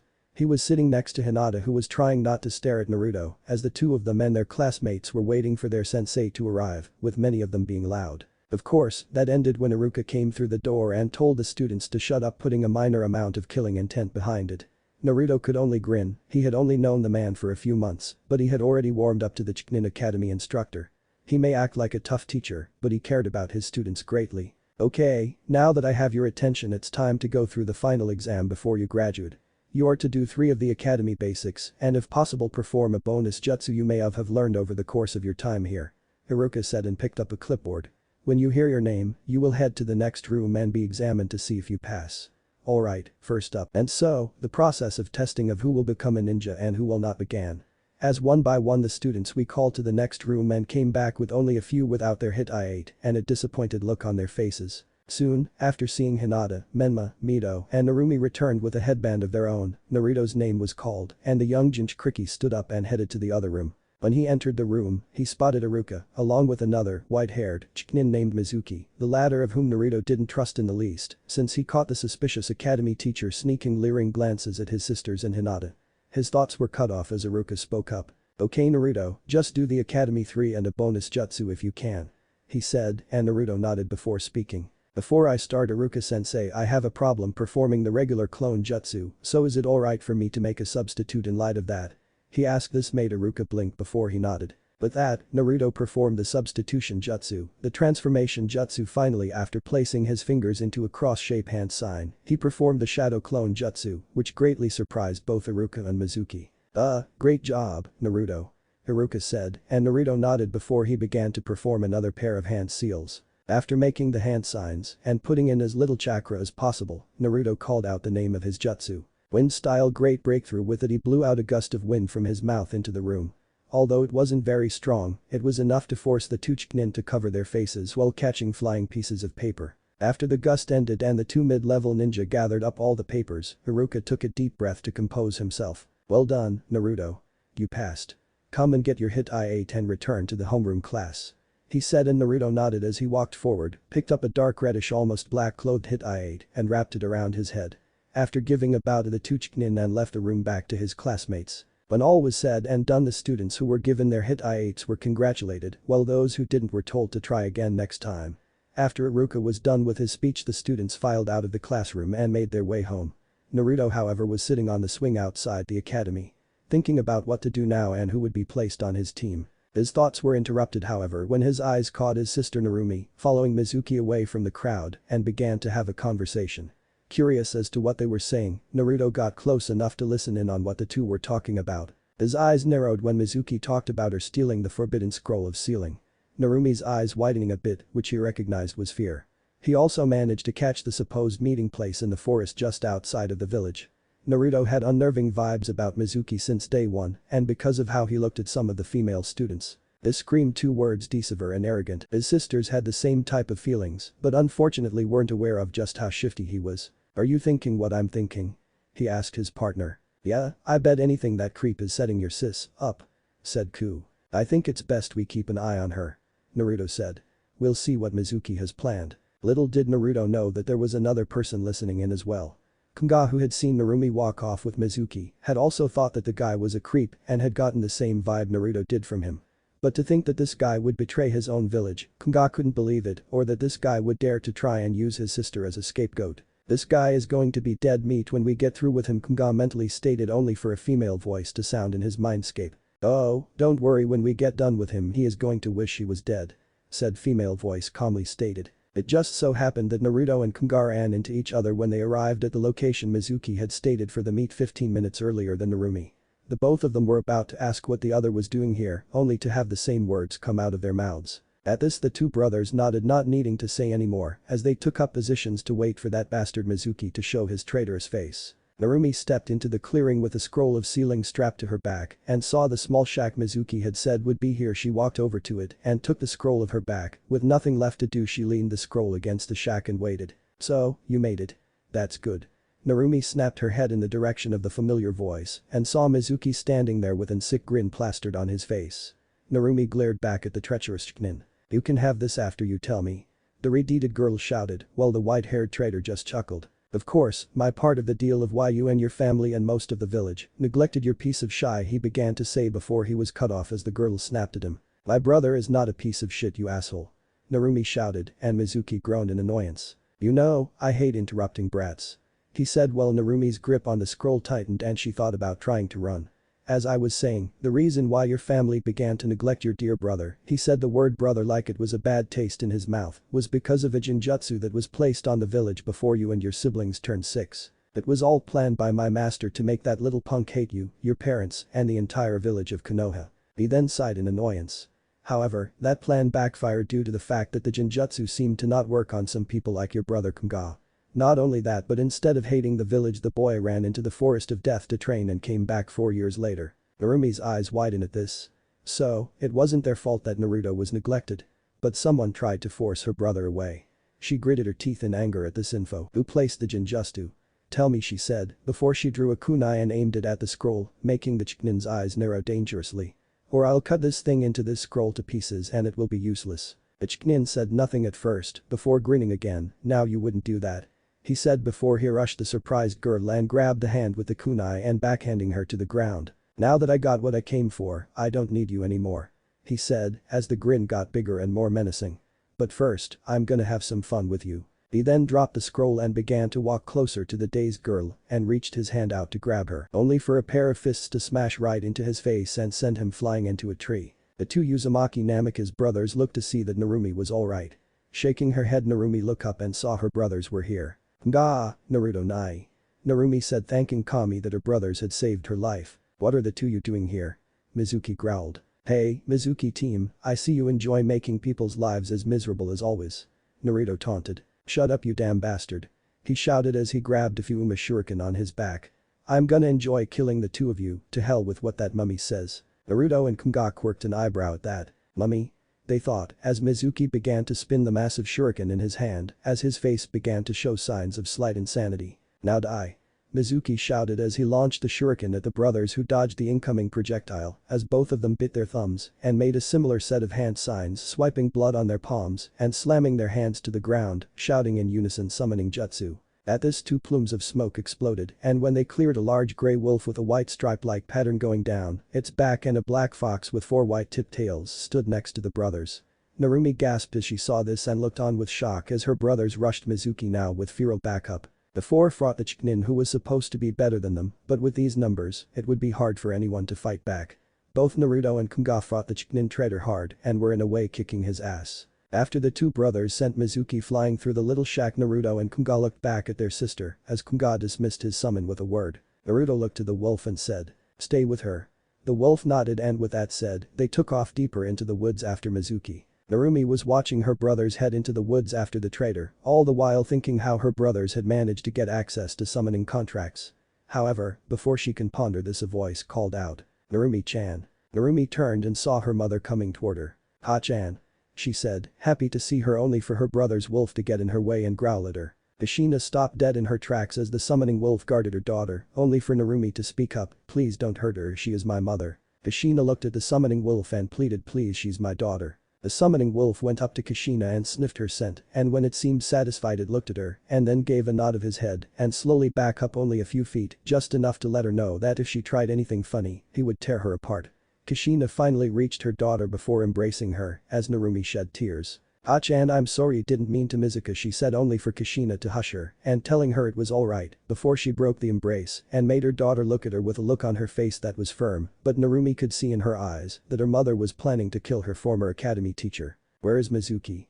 she asked firmly, and Narumi remembered before looking toward where her brother went after Mizuki. "Naruto Nai has summoned this wolf and Kunga summoned a fox." Then they proceeded to beat up Mizuki before kicking him that way, she said, pointing in said direction as Kushina's eyes widened at that info before they turned determined and got back her daughter's attention. "Listen to me. I want you to stay here with Naruto's wolf until I get back with your brothers. You understand?" she said with finality, and Narumi nodded before Kushina stood up and looked to the summon. "You will keep her safe?"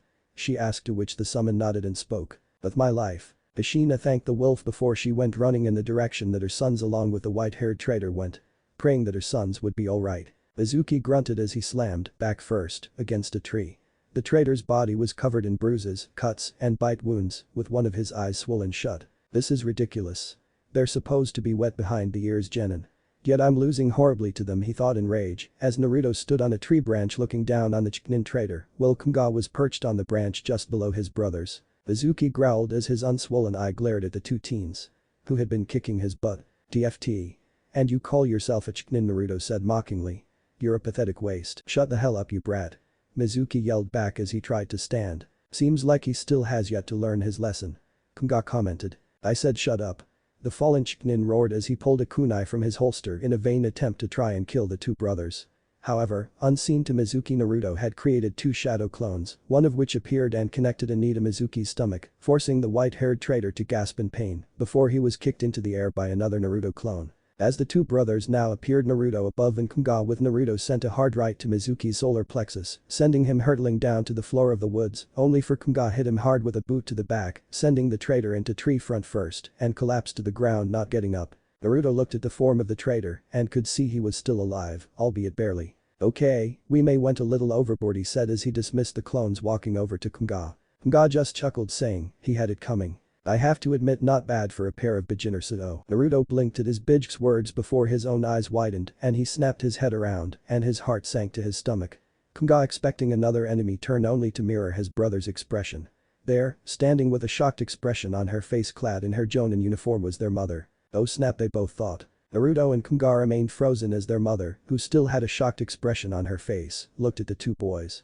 None of them said a word as the silence went on for what felt like an eternity, but when Kushina saw Naruto about to make a move to run, she immediately acted. "Naruto, please," she said, trying to sound as calm as possible as she began to walk toward the two boys. "Don't run." Naruto remained standing in place as Kushina continued to approach the two boys. It felt as if it took hours for her to finally be near and knelt down to his and Kunga's level and hugged both of her sons tightly to her before she drew back slightly and put a hand on both of their shoulders. "It's okay, I'm not angry at either of you. Naruto, I promised you that I wouldn't ever hurt you again and I still intend to keep it," she said, smiling at the both of them. "I don't know how you both managed to get summoning contracts, but I'm not upset." She stopped and then placed one hand lightly on Naruto's face to reassure him she meant what she said. "I know you don't fully trust me or your father yet or even your brothers and sisters for that fact. But I won't throw away the hard work I did to win back your trust by pressing you," she said, causing the blonde's eyes to widen. He could still remember all the good things Kushina and Minato had done to win back their son's trust before this whole debacle with Mizuki. "We all love you, Naruto," she said, hugging both boys close to her again, causing Naruto stiffen just for a second before relaxing. "And we'll still love you, no matter how hard we'll work to get it back," she whispered in his ear. As she released the hug, Naruto still didn't say anything, but just nodded. Kushina smiled a bit as she looked at her two sons, just as an Anbu member arrived. Kushina informed him that everything was alright and said that she will return the tower before she ordered Mizuki to be restrained and taken to Ibiki. After that, Kushina along with both of her sons and daughter went back to the Hokage tower together. Naruto was nervous as he stood in his father's office along with Narumi, Kunga, and his mother. The third Hokage was also there, and not so surprisingly the two boys' surrogate older sister Ikao, who was wearing her Anbu mask and cloak. She had a comforting hand placed on the blonde's shoulder. Naruto had a feeling that he and Kunga would have to explain how they came by their summoning contracts. Sitting behind the desk, Minato gave a sigh as he looked at his son who, although appeared to be calm, was trying to fight off the nervousness he was feeling at being put in the spotlight, though he was a bit relieved that it wasn't only him being put on the spot. He was also thankful those old crones, Hamura, Kaharu, and most of all, Dansum weren't there. They would probably have pressured both boys to reveal everything on how they had gotten the contracts. Deciding to begin the conversation, Minato spoke up. "Naruto," he said, "I know you've been back for only a few months, and that's probably not enough to earn your full trust back." Naruto stiffened a bit. "But one thing is for sure. You and Kunga both used summon contracts that haven't been seen in the Hidden Leaf Village, or if they have, they haven't had a user in a long time." He then took a deep breath and stopped himself. "I'm not angry with either of you, neither is anyone else. I know you would probably like to keep whatever it is you know a secret, but please, when you feel like telling us, don't be afraid to." He then turned to Narumi, who didn't even bother hiding how nervous she was. "As for you, young lady," Minato said in a firm, stern tone, "even though we now know it was Mizuki who was manipulating you, thanks to Kunga's summon informing us about what was happening, you should have come to us first. What could have been so important that you would hide this from us?" He asked before continuing, "If you had come to us in the first place, we could have prevented a whole lot of undue panic, stress, and worry." Narumi winced a little at that, but she managed to answer. "He had information that I wanted and said he'd give it to me if I gave him the scroll," she said, causing everyone to raise an eyebrow at that. "Information? About what, Narumi-chan?" said Hiruzen as the young blonde lowered her head down. The true cause of why mostly everyone in the village neglected Nai-chan. That bit of info sent everyone in the room for a loop. "What did he tell you, Musum?" Minato asked. Narumi was hesitant at first, but eventually managed to speak it out. He said that a genjutsu was placed on the village just after we turned 6, the plan was for Naruto Nai to despise you and force him away from the village," she said, making the eyes of the two parents and Naruto's to widen in shock. Of course, the plan backfired due to the fact that somehow the genjutsu didn't affect the whole village and Naruto only went into the forest of death to train to get stronger. As she finished that statement, Naruto began raking his brain for whoever might have gained something out of this whole mess. He was not alone in this as his father and Hiruzen were also searching their minds as well. Who could have placed the genjutsu and for what reason? Their suspect list being short to begin with, since the list of people who could cast a jutsu on that scale and level who they knew of were few. This list happened to be composed of Hamura, Kaharu, Dansum, Orochimaru, or the masked man who caused the Kyuubi to attack the village 12 years ago. However, 3 of those names were instantly scratched of the list due to the fact that 2 of the suspects had let their skills slip as they took more stock in their roles as advisors nowadays. While Orochimaru had once been accused of being traitor, having been arrested after suspicion about what went on in the lab that he operated. After he was taken to Ibiki Marino for interrogation on the scene that was found in his lab. He asked that they have Inochi Yamanaka look through his mind to prove his innocence by reviewing the past few hours of his life. When the truth was revealed, they apologized and released the seals placed on him. During the interrogation, they had found that it was a spy who had gained Orochimaru's trust by posing as a new apprentice who had framed him. This spy had been stealing information and resources from his lab for Haruko, a former Leaf Village shinobi who was banished after his experiments on human test subjects were found out. After the incident, Minato and Jiraiya apologized for their actions, Jiraiya especially. However, Orochimaru brushed them off, saying that they were only doing their jobs and that he would have done the same if he had been in their position. Originally he was bitter and angry that his sensei Hiruzen Sarutobi had chosen Minato to succeed him as the fourth Hokage. But after Hiruzen talked to him about his reasons, he grudgingly accepted it. Slowly, he grew to like the man, thanks in part to Jiraiya forcing him out of his lab to meet with him for a drink from time to time. Now, he was the head of the torture and interrogation division and the main consultant when it came to building teams, as he oversaw all outgoing genin teams from the academy and had some insight as to what went on inside of their minds due to his position. However, Dansum, who was the head of the Anbu splinter group known as Root, was one of the few people who could have done something this big. He had also been adamant in having Menma, Mito, Naruto and Narumi made into weapons molded for the village. He would have had his operatives watching who entered and exited the village. If Naruto would have left the village, his men would have been waiting to snatch him and take him to his base to be brainwashed into only serving him and him alone. After all, if he could gain a possible seal master who had access to the fox's power and the Uzumaki Kekkei Genkai, the benefits to it would be too good for him to pass up. The other was the masked man who had tried to destroy the village 12 years ago. However, he hadn't been seen since that night. Naruto chose that moment to speak. "I remember something that Mizuki said," he said, getting the others' attention, something about a mummy. And what he said. Minato and Hiruzen's eyes immediately narrowed at that bit of information, knowing that Dansum was called that not so affectionate nickname by many of the ninja and villagers alike. The young Hokage was about ready to order an investigation on the old bastard and have him squeezed for any information he knew about the Jinjutsu until he got a confession from him. He then took a deep mental breath to calm himself down before he made any rash decisions. Knowing that getting angry was not going to help matters. "Alright," he said as he stood up from the chair. "It has been a hectic night for all of us, so I think it's best we all head home for the night," Minato said. He then looked to his 3 present children. "Teams will be assigned in a week's time. Be at the academy at 10 am sharp," he said to them as the 2 sons and daughter stood up along with Kushina as they and Ikka left the office. When they were gone, Minato looked to Hiruzen with a serious look. "I swear, Hiruzen," he growled, "old friend of yours or not, if I find proof that it was him, I'll personally kill the mummy son of a bitch, myself." Hiruzen, sighing tiredly, spoke in a neutral tone. "If Dansum truly is behind the problems that you have had with your son, then we must tread lightly, Minato," he said. "We need to find some serious incriminating evidence that it was truly him.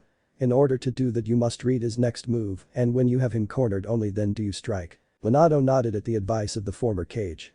"I know," he said and gave a tired grin to the old man. "I knew I made the right choice in making you my advisor. Unlike your former teammates, you don't pretend that your actions are for the good of the village. When you say those words, you truly mean them." Hiruzen chuckled deeply at that. "Minato, I may love the village like my own family, but there are times when the head of the family has to put their foot down and tell the quarreling members to sit down and shut up," he said humorlessly before he and his successor began to laugh at the truth of it all. The 2 men stopped laughing and Hiruzen sighed before lighting his pipe and began to speak again. "Why don't you go home, Minato?" he said. "The paperwork isn't going anywhere and you need to be with your family right now. Take the day off tomorrow." Minato nodded in agreement at that. "Thank you, Hiruzen," he said before looking at the seemingly never-ending pile of paperwork. "I don't know how I would manage if you weren't here to help," he said, smiling before he passed the former Kage a small bottle of sake, to which the old man nodded his thanks before Minato disappeared in his signature yellow flash. 3 days had passed since the whole Mizuki incident, and in that time things at the Uzumaki Namika's home had gotten back to normal, or as normal as things could get. Naruto and Kunga had decided to tell Minato and Kushina about their summon contracts, but only the basics. Both brothers thought it best to keep some things to themselves and others secret for as long as they could. This seemed to put most fears to rest and answer most of the questions had by Minato and Kushina. Things even seemed to get a bit better since Naruto learned that his family had been under a Jinjutsu this whole time. While he still hadn't forgiven them fully, he felt that some good faith was earned, which had prompted him to tell them about his summon contract. That and Kunga had told him it would make things less awkward between Naruto and his parents, and in the end, he had taken his brother's advice and told them. Deciding to try and be a little more open, Naruto took his sisters up on an offer of going shopping with them and Kushina for new clothes that week. The girls, however, came up with the idea as a way to get closer to Naruto and spent some time with him. As they walked the streets of the village they talked about who they hoped to be put on a team with, well Kushina had told them that they needed to be ready to work with anyone because the team placement could put them with anyone in their class. When they finally reached their destination, they stopped in front of a store called Shinobi Style with kunai knives as the eyes in the sign, while a shuriken that was made to look like it was sticking out at an odd angle made the YA bell tinkled as they entered the store and a woman came out from the back and asked if they needed any help. When she saw it was Kushina and her daughter she smiled. "Well, I'll be if it isn't Kushina, I was wondering when you would be back, come to get some ninja gear for your girls." The women asked seeing Narumi and Mito. "Nice to see you too Rika, and yes we're here to get gear for them and Naruto," Kushina said motioning to her son. The women walked around the counter and walked over to Naruto smiling as she stuck out her hand and said, "It's nice to finally meet you, I've been wanting to for a long time." Naruto took the outstretched hand and shook it replying, "It's nice to meet you too Rika-san," he said before her smile turned a bit too mischievous like how Anko's face would get before she would prank Naruto. As she reached up with her other hand and took a small handful of the boy's hair and pulled just enough to make Naruto wince in pain. Still smiling she spoke in a slightly over-sweet voice, "Naruto, none of this and business, just call me Rika, okay?" Naruto responded with a slightly pained yes. At this she let go of his hair and her smile shifted back to genuine as she ruffled his hair and turned back to Kushina. Rika asked if they were looking for anything specific.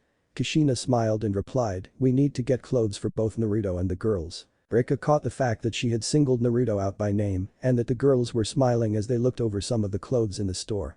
She smirked inwardly, this was all just a ruse to get Naruto to spend time with them outside the home and hopefully bring them closer together. The boy didn't seem to notice this, or maybe he did and just didn't mention it out loud. Rika couldn't help but giggle just a bit. She also noticed that Menma and Kunga weren't here with them. She was about to ask, but before she could Kushina said, "Menma already went shopping a day or two ago and got some clothes so he doesn't need any, and Kunga told me that he would go shopping with us on another day." Rika noticed the tone to Kushina's voice and she had been told before by Kushina about how the Uzumaki Namikaze boys got on and that Naruto and Menma didn't seem to get along well, so she decided not to push the topic.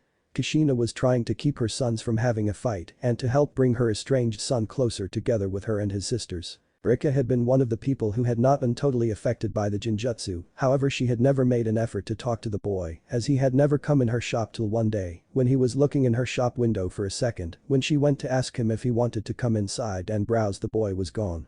Now having him in her shop she wondered how to get him to open up. "So, do you have any ideas of what you would like Naruto?" Rika asked looking at the boy. "I don't really know, what do you suggest?" Naruto commented looking around. Rika smiled at this and decided to get the girls involved. "I think we need to get you a style all your own, don't you think so you three?" Looking at the girls. Kushina smiled at this as did her two daughters. The three looked at the boy and Kushina spoke, "That sounds like a great idea, do you have any colors you would like Naruto?" The boy thought about it for a minute before responding, "I like blue and orange." Kushina quirked an eyebrow at the color choices but wanted to let him make the choice himself as she remarked, "Any others?" The boy put his chin in his hand as he thought before he replied, "Black." Rika smiled and answered, "We can work with that, but I think it will be easier if we give you some outfit pairings and see what looks the best on you." After several outfits Naruto walked out with the latest and the girls all gave an answer of approval as Naruto was told to look in a mirror. The boy stood there in an outfit consisting of a midnight blue almost black in the right light shirt. It had an orange Uzumaki spiral, the main concession to his color choice of orange, with two small orange stripes on the edge of his sleeves, along with a pair of light gray ninja cargo shorts and a pair of shinobi shoes. Naruto had also seen a pair of wrist guards that were dark blue and had underlayer of armor to them. He had asked about them and Rika told him that they would go well with the outfit as well as add a layer of protection. All in all, the outfit looked good on him and the girls all gave their approval. After which Kushina paid for Naruto's clothes and the clothes the girls had picked out. After which the foursome went to lunch. When they arrived at Ichiraku's they found Minato and the other two Uzumaki Namikaze boys who had just finished ordering lunch. Seeing his wife and the rest of his kids enter he smiled. Letting the four of them get seated and place their orders for lunch. When all was done he finally posed his question. "So, did you guys have a good time?" he asked smiling at his wife. "We did, and we got Naruto a new look, what do you think?" Kushina asked looking at her husband, to which Minato looked at his son and had to admit Naruto looked good in his new outfit. Manma however sniffed and asked, "Why?" "It's not like Naruto is going to be put on a team." Both Kushina and Minato looked at their son and told him if he didn't have anything nice to say to keep it to himself. Menma was still of the idea that while his brother had come back he wouldn't be apologizing to his older brother anytime soon, not until Naruto is able to stand as his equal. Though in a small part of Menma's heart, he honestly did want to become close to his brother again, but that part was having trouble with the part of him that had been able to take hold thanks to the whole situation that had led up to this point. Little did he know however that Naruto was already a match for him if not better. The reason being that Menma was oblivious to this fact was that Naruto had never wanted to stand out at the academy due to the fact that it would raise too many questions that he felt didn't need to be asked not until he was ready to share the answers to them. But with every plan there is always a chance that someone will catch on to what you are doing. And it seemed that Orochimaru had noticed that something was up. Even before this whole incident with Mizuki. Flashback, Naruto had gone to Ichiraku's for lunch that day only when he walked up he was met by someone that was a bit too smart to not see a pattern. Orochimaru greeted Naruto and asked if he was getting ramen to which Naruto had nodded. The snake sage asked if it was okay if he joined him and Naruto said yes as the two entered AM, saw her favorite blonde and smiled greeting the two as they sat. Naruto ordered a bowl of tonkatsu with extra chashu and kakuni while Orochimaru ordered a simple chicken ramen bowl with miso. The two sat in silence for a few before it was broken by a question. "Naruto, may I ask you a question?" Orochimaru asked. Naruto just looked at him for a second before he answered, "And what question might that be?" Answering the question with one of his own. "I know you have only been back 3 months, but I would like to ask about how things are going at the academy." The snake sage asked hoping the blonde would be up for sharing. "What about the academy?" Naruto again answered the question with one of his own. "It's about you, more specifically your performance at the academy," Orochimaru stated as he continued, "You seem to be somewhat of an enigma to your instructors, as you seem to be the same as any average student who attends the academy." Naruto raised an eyebrow, "And is that bad?" He asked wondering where his godfather was going with this. "No, many ninja who were average in the academy have gone on to be good shinobi," he said, "but it makes you seem like you are hiding something, since many of them think you're holding back when it comes to how you perform." Naruto just shrugged and looked at the older ninja. "I don't know what to tell you," he said as he got up. Having finished his food he went to pay, but his godfather stopped him and put down money for the both of them. Flashback end. After this Naruto had put a bit more effort in at the academy which increased his scores a bit, but not enough to make much of a difference on his rating. It was just to make it look like he was really just that average. But some of the instructors there still didn't buy it, and neither did Orochimaru. Even now going over team assignments with Minato in the Hokage's office, he couldn't help but ask himself the question, "Naruto, what are you not telling us, and why are you trying to hide your real level of skill from us?" "So, Minato, what do you think of these for the potential team builds?" Orochimaru asked, showing Minato a diagram with multiple different team compositions, ranging from tracking, assault and support. After pointing out the candidates that would only be able to fill one role due to their skill set, then he brought out a chart showing the candidates that could fill multiple roles in a squad. "So far the teams look great, thank you Orochimaru." Minato expressed his sincere thanks, as squad building in the past was a difficult process of basically putting genin together and seeing if they would work as a team or not. But with Orochimaru offering his insight into the matter, squads that have been assembled in the past couple of years have had a 92.7% rate of successful squad dynamics. "But I am concerned about one thing." Orochimaru wasn't surprised since he had a sneaking suspicion as to what it was about though. "It's over your children, isn't it?" His suspicions were validated when Minato rubbed the back of his head in embarrassment. "You caught me, Orochimaru. I wanted to know why Naruto's name isn't on any of the squad suggestions that you showed me." Orochimaru sighed hearing this from Minato as he knew it would be coming. "Minato, you and I both know that your oldest son was treated like he never existed by both his family and most of the village, myself included. Though we know now that it was due to a genjutsu that no one knew about, it is because of that he doesn't trust many people. He doesn't even fully trust you or your wife right now for that matter." Orochimaru stated, seeing how Minato was about to retort he commented. "Do you know how he performed in the academy, Minato?" Hearing the question Minato frowned and nodded his head wondering where the Sannin was going with this. "I do Orochimaru, from what I hear from practically everyone, he's about as average as they get at the academy. His performance on the written and physical exams bring passable marks, it's actually a surprise that he didn't place higher than he did," Minato said, his voice thick with guilt and shame at that fact. Knowing full well that while his son had trained he didn't have anyone to teach him what he needed. But at the same time, he also wanted to know how is it that if his son was so average then how was Naruto already able to do some of the jutsu he had used and how had someone who seemed to be so unremarkable survived in the forest of death for so long. That being said, have you ever seen his actual scores and performance on the written and physical exams? Seeing Minato shake his head in the negative, Orochimaru took out Naruto's file and handed it to Minato. After taking it and opening, he didn't see what the snake sage was trying to hint at. Though he did frown a bit when he saw how his son did. Seeing that Minato didn't get it, he sighed. "You don't see it, do you, Minato?" he asked. "Isn't it suspicious that his grades aren't more varied?" How on every single exam, physical and written, he has managed to score just enough points to put him in the average threshold. That alone warrants suspicion. It's as if he is deliberately trying to make himself look like the most average shinobi in order to conceal his strengths. He paused to let Minato think about it for a second. Minato thought about it for a second before responding, "Are you sure about this? After all, we both know that he didn't have anyone to train him while he was in the forest of death." Now that I'm thinking about it more clearly and looking back at how after I talked to him about it his scores went up, but not enough to change his placement, I'm sure that he's intentionally hiding his skills. Though for what reason, I'm not sure. Orochimaru said, his brows furrowed in thought. Minato just couldn't wrap his mind around why Naruto would intentionally hide his skill if he was as skilled as Orochimaru was making him out to be. But why hide his skills? I mean, I get why he didn't want to tell us about the summon contract and all, but if he has the skill, why doesn't he show them to everyone? Minato asked only for Orochimaru give a hum of acknowledgement. It sounds as if you're making him out to be a prodigy. If he was, he'd be the talk of the village. That's why I didn't place him with any of squads that I made. Minato. I don't want you to take this the wrong way, but my personal assessment of him is that he's a potential risk. He trusts only a few people in the village and because of that has very little loyalty or love for the village either. As soon as Orochimaru finished his assessment, he was met with an angry and accusatory glare from Minato. What are you implying, Orochimaru? Are you saying that my son is a potential threat to his squad mates, his sensei, and possibly a threat to the village? Minato wasn't happy that Orochimaru thought of his son as a threat to the safety of his ninja and village. Menma's comment about how his brother wasn't going to be put on a team lingered in his mind. He knew that his son wasn't treated the best due to what had happened, but he wouldn't betray the village, would he? Before the question could be answered, Ikao burst through the door to the office, startling the two as they were already on their feet and in a set of combat stances, but relaxed only a bit when they saw who it was, but the look on the Kunoichi's face said that it wasn't good. "Okage-sama, I need to talk to you now, it's about Naruto." Ikao said, making Minato feel chill run down his spine as he hoped that the earlier comment made by Orochimaru had not been an omen. Flashback. Ikao had been on her way to give Naruto his present for graduation from the academy. She had found them while looking for a set of gifts for her two surrogate little brothers and thought they would be perfect for Naruto, so she purchased the twin kamas.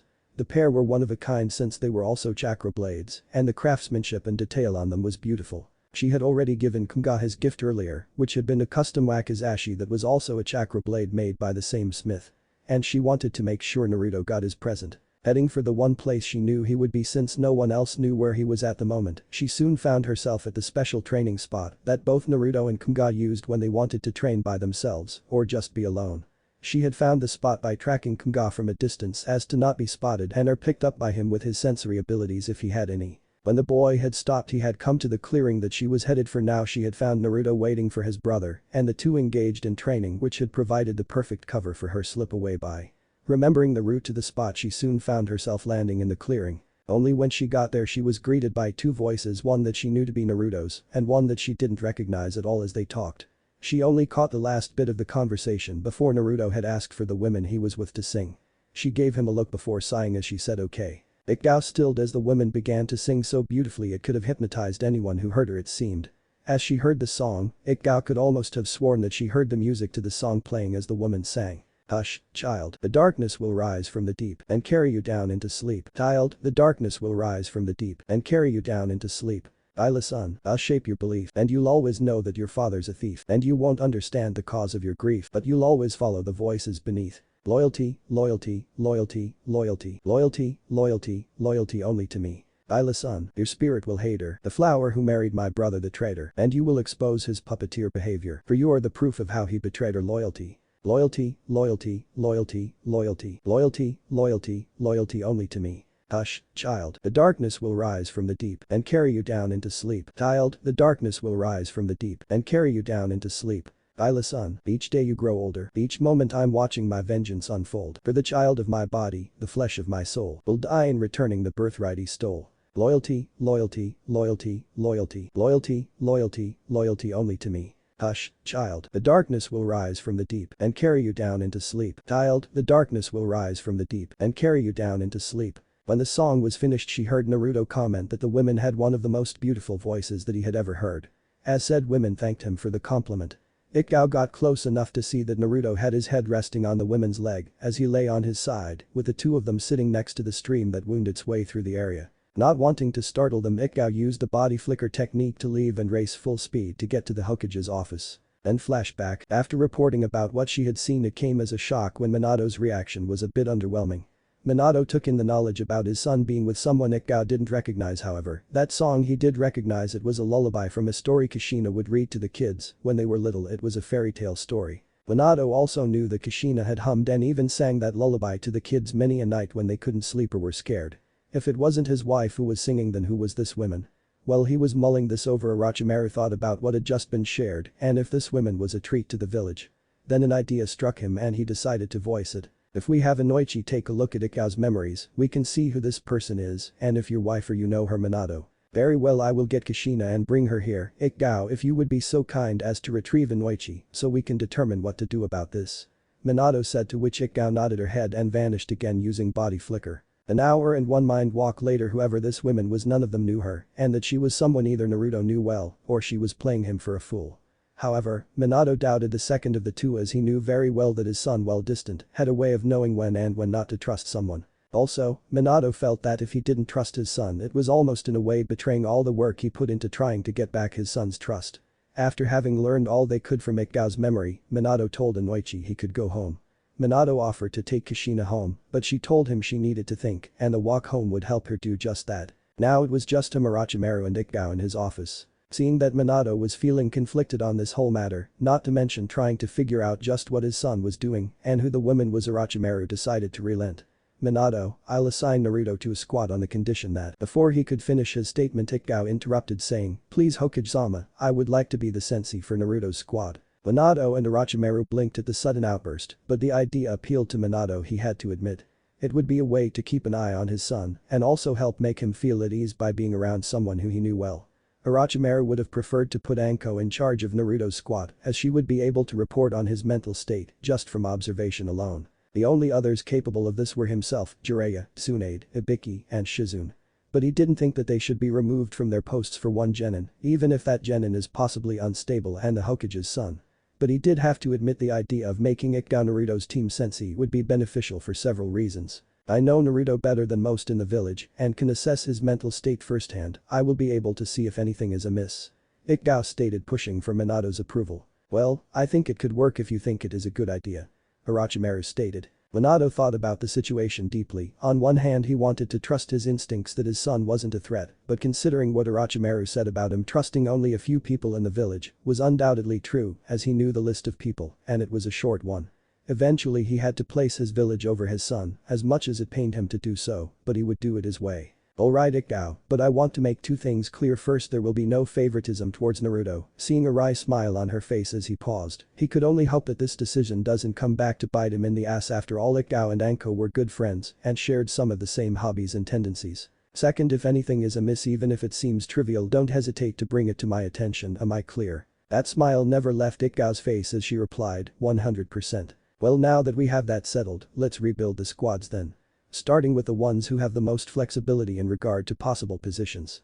Orochimaru said as he brought out a rooster and proceeded to highlight and circle prime individuals. As they worked through the rest of the afternoon, Minato along with Orochimaru and Ikao, when asked to give recommendations for Naruto's team, reorganized the teams to make for the best pairing that would ensure the highest rate of survival for the young genin. The day of team assignments finally came and Naruto and his siblings arrived at the academy on time as the rest of the students filed in until the whole class was there. A little bit later, Ruka walked into the room and got the class to quiet down as their conversation stopped. He began to tell them that they were going to begin their journey on the road to being great shinobi and kunoichi. Now then, team 1 will be, and so, the long process of team assignment began. As this process went on, Naruto half listened to Iruka talk while he talked with Ku about who he hoped he would be placed with on a team. Though Ku told him that it wouldn't matter who he got paired with, he would have to try and work with them. Even if it was someone he didn't get along with the best. As Iruka went on, he came to the squads that would have the most well-rounded genin teams. Team 7 will consist of Menma, Mito and Narumi Uzumaki Namikaze. Their sensei will be Kakashi Haddock. At this statement, many groans and complaints rang out about the newly dubbed strongest team, Team Hokage's kids, though the three siblings named face-palmed at the unfortunate luck of having to stick with their siblings even when out on missions, and of having to deal with their perverted and habitually late older brother figure as their sensei. After quieting down the class once more, Iruka continued. Team 8 will consist of Hinata Haika, Kiba Inuzuka, and Shino Aburam. Your sensei, Kuranaiki. Team 9 is still in effect from last year. Team 10 will consist of Ino Yamanaka, Shikamaru Nara, and Shinji Akimichi. Your sensei, Asuma Sarutobi. At that, Ino practically broke the desk she was at when her head slammed onto it. Complaining about how she was put on the worst possible team, while behind her Shikamaru muttered a quiet troublesome. His eyebrow twitching slightly at the rude behavior of his students, Iruka could only sigh before continuing. Team 11 will consist of Sasuke Chiha, Sakura Haruno, and Sai sensei, Ryoichi. Though, he was once again interrupted when Sakura rose out of her seat with a shout as she pumped a fist in the air, claiming that the power of true love prevails over all obstacles, as Sasuke let his head drop. For the final time, Iruka could only hang his head at his students' behavior before calling out the final team. The final team will be Team 12, which will consist of Yakumo Kurama, Kunga, and Naruto Uzumaki Namikaze. Your sensei, Ikao Yuzuki.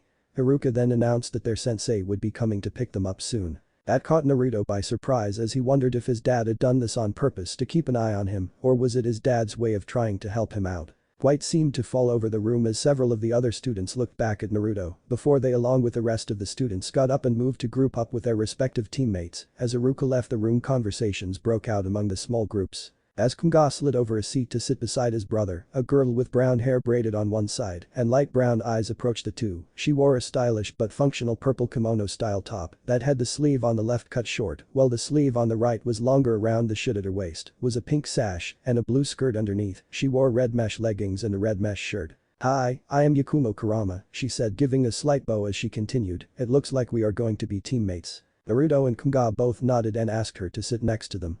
As she sat down, Yakumo couldn't help thinking about Naruto. Did he really go into the forest of death like Narumi and Mito claim he did, and if so, how had he survived? Also, if Naruto had made it out of that supposed death trap, then why was he so average? These thoughts played in her mind as she sat next to them as they waited for their sensei to arrive.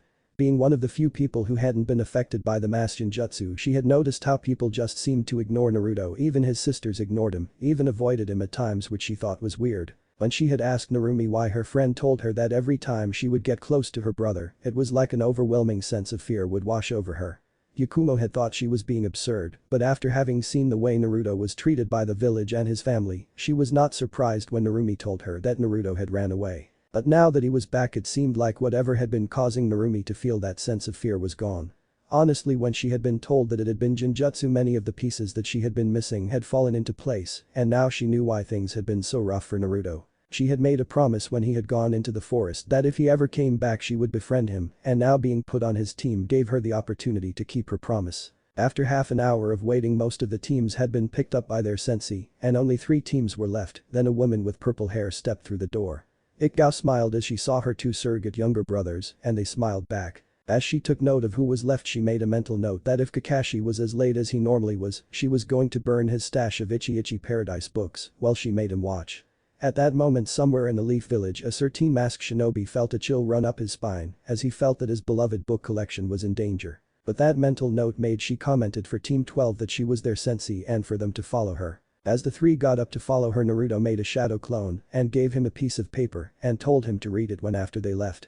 The rest of his siblings and the others waiting quirked an eyebrow at what that was all about, but eventually shrugged and went back to waiting. Ikao didn't ask what the clone was all about. She simply told the 3 that she had to use the bathroom and went inside. When she did, she placed a sound seal and made a shadow clone who used the transformation jutsu to take the form of a fly. As she released the sound seal, she flushed the toilet and washed her hands to make it look real. When she walked out, the fly left, as well as the 4 of them left. The fly made its way to the room where the others were waiting as she entered through the open window above the door, only to find the clone setting up an elaborate trap on the door. Only the clone and the other 3 Uzumaki Namikaze kids were left. As Ikao's clone saw what he was doing, she approved and decided to watch the result of Naruto's trap and settled in to wait. Leading the 3 out of the school and took them to a local park and sat down on the stone steps that lead to a small pond.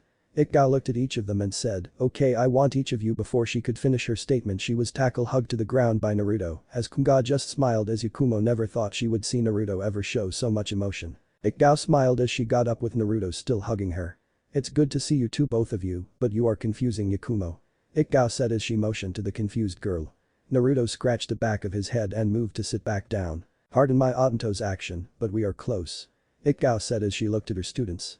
Yakumo was puzzled at the statement as she knew Naruto and Ikao were not related, but let it slide as she recalled how the boy had hugged her. Maybe she and he saw each other as family. Now as you all already know, my name is Yuzuki and I will be your sensei. Now I would like each of you to give your name, likes, dislikes, and goals for the future. I will start. As I have already told you, my name, my likes are moon watching, Kinjutsu, my surrogate younger brothers here, and a certain someone who I will not tell you about. Naruto snickered a bit at this, but a small glare from Ekgao shut him up, which caused Kunga to smile at his brother's predicament as she continued. My dislikes are hypocrites, rapists, sexists, and child abusers. My dreams for the future are to marry that certain someone and training you three into great shinobi. She smiled at the end as she looked at them all. Now, who wants to go next? She asked. Naruto raised his hand only to start before she could say anything. My name is Naruto Uzumaki Namikaze. My likes are ramen, training, wolves, and Anchan. My dislikes are hypocrites, rapists, sexists, child abusers, and poachers. My dream for the future is to become a strong ninja and to prove I am worth something to the rest of my family. Ekgao nodded at that, knowing fully well that Naruto's resolve was not to be doubted since she also knew where his resolve came from. Kunga went next as he was next in line of the group. My name is Kunga Uzumaki Namikaze. My likes are ramen, training, Anchan, and shogi. My dislikes are the same as my brothers. My goal for the future is to become as strong a ninja as I can become and to find a nice girl and start a family someday. The last part of his statement surprised both Ikumo and Ekgao. They would have never thought that the boy would want to start a family. After Kunga finished, Ekgao turned to Yakumo and said, looks like you're up, tell us about yourself. At this, Yakumo felt like a bug under a microscope, but it could have been worse. Yakumo knew that if she froze now, it would only show that she was not fit to be a leaf shinobi. My name is Yakumo Kurama. My likes are reading, training with my tutor Kurenai Sensei, Machi, and being with my family. I also dislike perverts, rapists, people who mock others for stupid reasons or reasons outside of their control, and people who look down on genjutsu users. My goal is to repay Minato and Kushina-sama for helping me to subdue the Ido that was inside my mind, giving me back my life, and to surpass Kurenai-sensei as a genjutsu master. Wanting to surpass Kurenai, that's a tall order for sure, but this girl seems determined as heck. Ekgao thought as she looked at the girl. After a moment, she looked at the three of them and commented, good, very good. She said, before her face turned serious, now for you to know something. The graduation test you took last week is not the real graduation test. This caused the trio to blink in surprise. What do you mean that it wasn't the real test, Anchan? Naruto asked, confused at her statement. Just like I said, the test you all took was not the real test. The real test has a 66% failing rate and only 3 or 4 teams will pass. She said as she continued. Now then, I want you three to arrive at training ground 12 tomorrow at 7:30 am sharp. Eat light, because if you don't, you'll regret it. They nodded, showing that they understood. But then you have the rest of the day to yourselves. She said and disappeared, leaving behind a few leaves that were blown away with the breeze. After Ekgao left, the three young shinobi in training looked at each other before Naruto asked, you two want to get some ramen or something? We can talk and learn what each of us can each do while we eat. Ikumo and Kunga both nodded, and soon the three of them were off to Ichiraku Ramen. When they entered the little ramen stand, AM was putting down the box that she had been moving and turned to see the threesome sit down. Naruto, it's good to see you. I was wondering when you would be back. Oh, and this must be the rest of your team, right? AM asked in her normal bright manner. Yup, and Anchan is our sensei. Naruto said as he picked up a menu to see what he wanted to order. That's wonderful. She said as she opened the box that she had just set down. It's good to see you too, Kunga. How have you been lately? Kunga smiled as he replied, good, and you? AM gave him a smile as she said, really good, since one of my favorite customers has been back. At this, the two of them laughed. Oh, how rude of me. My name is AM, and what's your name? She asked as Yakumo looked from Naruto and Kunga to AM. I'm Yakumo Kurama. I take it you all know each other? She asked as AM nodded an affirmative to her question. Yup, I've known these two and the rest of their family for a long time, since the whole of the Uzumaki Namikaze clan seems to love ramen. AM said as the two boys looked over at her with mock expressions of sarcasm on their faces. Now that's just not true, AM-chan. We don't love ramen, we just happen to like it a lot. Kunga responded. AM, Naruto, and Kunga cracked up with laughter at the statement, and even Yakumo found their laughter infectious as she too joined in their moment of humor. When the four of them finally calmed down, AM took their orders and served them their food. When asked about where her dad was, she told them that he was out on a supply run and would be back later. As the trio talked over their bowls, they talked about their strengths and weaknesses. They also told each other a little bit more about themselves. When all was done and they had finished their ramen and learned a little bit more about each other, as they left, the trio said that they would do their best on tomorrow's test and headed for home. Back at the academy, Kakashi was merely walking down the hall of the academy, silently reading his newest addition to his library. If one did not know who he was from the many rumors that surrounded him, people would say that he was a shinobi only for the benefits of being one. However, people who knew Kakashi knew that this was one small way of how he honored one of his friend's memories. Stopping beside the door, Kakashi could feel a small amount of killer intent rolling off all three genin. Wondering what his surrogate siblings had planned to do as punishment because of his tardiness, Kakashi created a shadow clone and had it walk through the door. After the clone disappeared and the memories came back to him, it caused him to flinch as he was now extremely glad that he created said clone. He knew he was late, but that was one thing he didn't want to repeat, be it memory or for real. What greeted his sense of sight was a semi-war zone, as several different types of kunai scattered the lower and upper wall near where the clone had been. Ninja wire also scattered the floor, a little more around the middle of the small pile. Note to self, never piss off Sensei's kids again, thought to himself as he remembered how bad it was to have the ninja wire cutting into his genitals as it tied him up in a very painful way.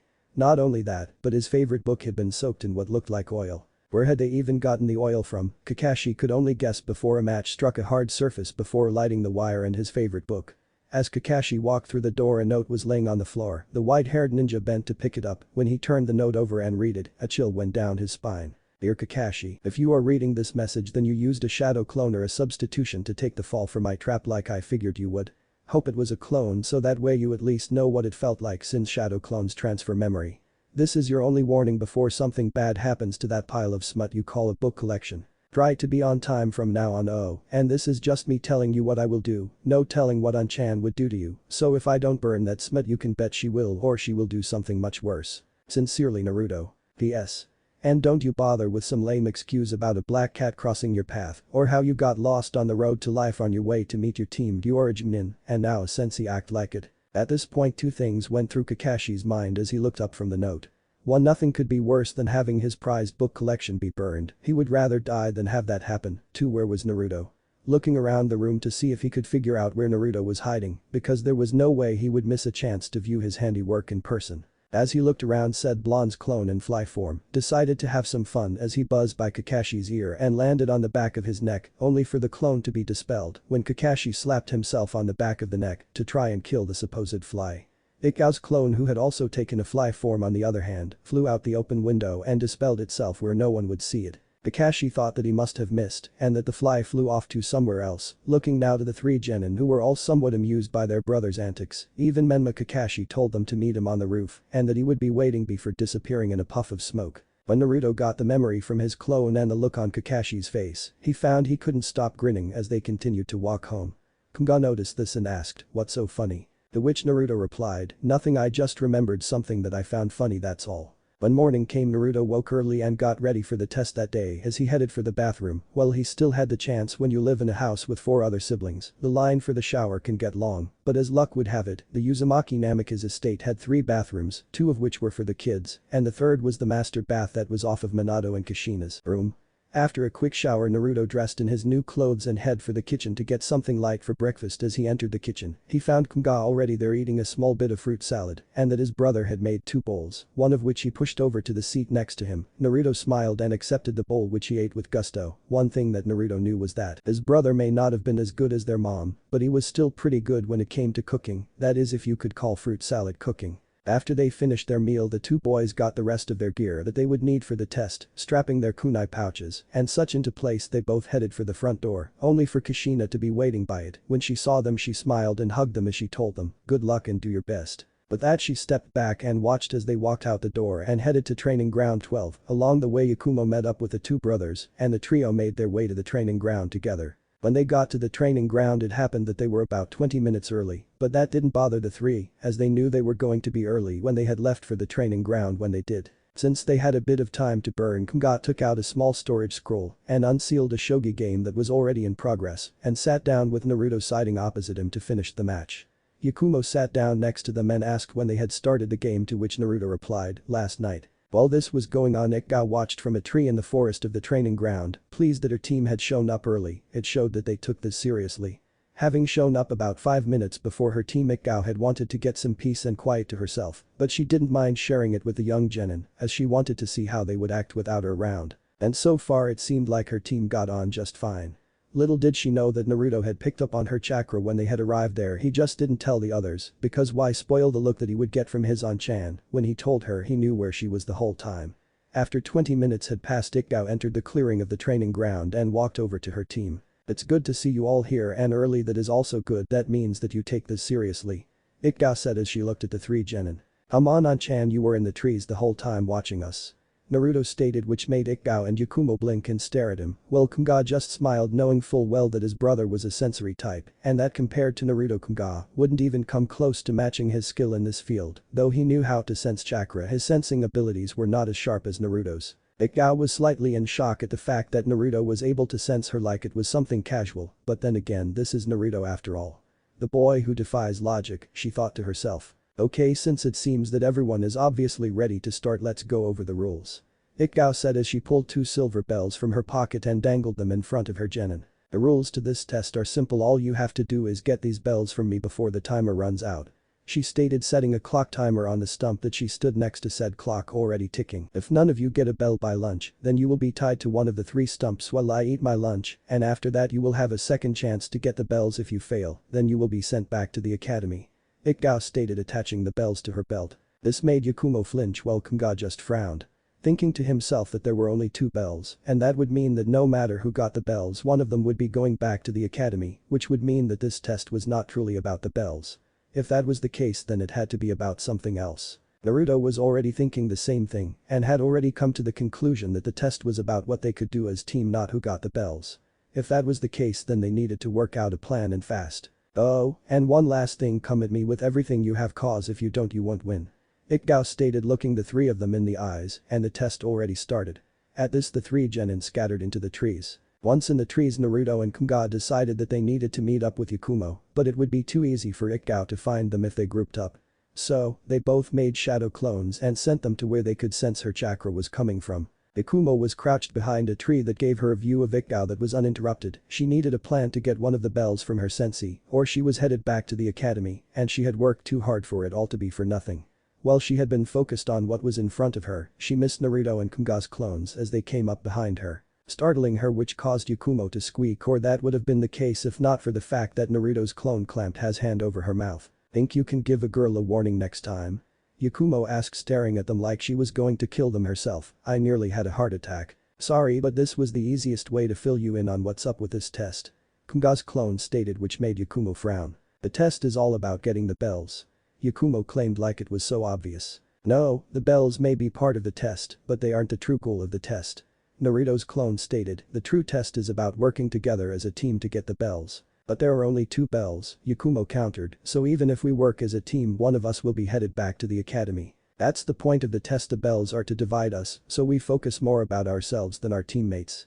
Kunga's clone replied. Yakumo blinked at this and face-palmed at the fact that she fell for something as simple as this, but that was the whole point, the simplest tricks were the ones that worked best. Okay, so what's the plan then? Yakumo asked, hoping that the brothers had something up their sleeves. I think it's time we pull a sneaky fox. Naruto's clone commented, to which Yakumo raised an eyebrow, while Kunga's clone just chuckled, looking at the other clone. A sneaky fox? Yakumo questioned, her mind drawing a blank at the phrase. Do you really think it will work? I mean, we haven't pulled one of those in a long time.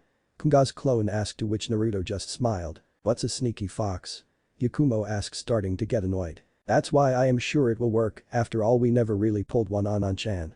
Naruto's clone said, still holding his smile. Okay, that's it, what is a sneaky fox? Yakumo hissed out, drawing both of her teammates' attention. Have you ever heard the phrase, the wolf is in the hen house? Kunga's clone asked Yakumo. Yakumo frowned at this, after all it was a common saying, replying, of course, who hasn't? Well, the wolf is making a scene out in the hen house as the farmer runs outside, the fox sneaks in and steals dinner off the table. Naruto's clone answered. Yakumo had to admit it was a solid plan, but would it work? Their sensei was a Junin after all, would she fall for such a simple ploy? If it was that simple, then this test wouldn't have such a high failure rate. But if the point of the test was to see if the team could work together, then they had already passed the test. So, who is the fox and who is the wolf? Yakumo asked, still not sure about how this plan is going to work out. The wolf here is actually 2 wolves, and that is just the start. Naruto's clone said as the trio hatched their plan. After 25 minutes of standing there, Ikgao was starting to think that her 3 students were getting cold feet and were not sure if they should make a move, but she knew Naruto better than that he wouldn't run, he would try to find a way to fight back. However, before she could go further down that rabbit hole of thought, Yakumo stepped out of the woods alone. This of course made Ikgao start to shake her head, but stopped when she saw that something was wrong. Yakumo was holding her head in both her hands as she stumbled forward as a purple haze flowed from her mouth as it solidified into a humanoid form. She had read about this. Yakumo had a being inside her known as the Ido, and it was so strong that the genjutsu it cast could cause real damage. Ikao knew she had to act fast if she wanted to protect her student, but when she tried to get close, she was restrained by a tree that sprang up out of the ground to wrap its limbs around her. Looking on at her student who was about to be killed, a piece of information popped into her head that she had read from the girl's file about the Ido. The file had said that being had been absorbed by her, so that she no longer had to worry about it running rampant anymore, so that it couldn't hurt anyone like it tried to do with her parents. Ikao now understood what was going on. This was a distraction in the form of a genjutsu which she knew how to break out of those. Releasing the genjutsu however brought her back to her senses and also brought her face to face with a small group of Naruto clones running straight at her. This surprised her at the fact that she had not expected Naruto and Yakumo to work together. If anything, she had thought that the brothers would have teamed up since they knew her fighting style well enough that they could have had a small chance at beating her. She was even more surprised at how fast and strong Naruto had gotten since she had last seen him before he went into training ground 44. The group of clones was actually pressing her hard with their combined attacks and had even gotten in a few good hits. When did he get so strong? She thought to herself as Naruto's next strike was blocked. The one thing that Ikao knew though was that she was always better at genjutsu as she cut down clone after clone only for the real Naruto to pull back and run through a set of hand signs for a jutsu. As 4 of the Naruto clones formed up throwing shuriken at her as the real Naruto called out, wind-style gale palm. The blast of wind shot from his hands which propelled the shuriken even faster to their target. Ikao would have dodged out of the way of this attack if not for the shout of wind-style great breakthrough. Coming from behind her as a Naruto clone sent a strong gust of wind at her back, which sent her hurtling straight towards the oncoming shuriken. The shuriken impacted with their target only for her to vanish in a puff of smoke. As the real Ikao came up from the ground next to the clone who had just hit her and cut him down.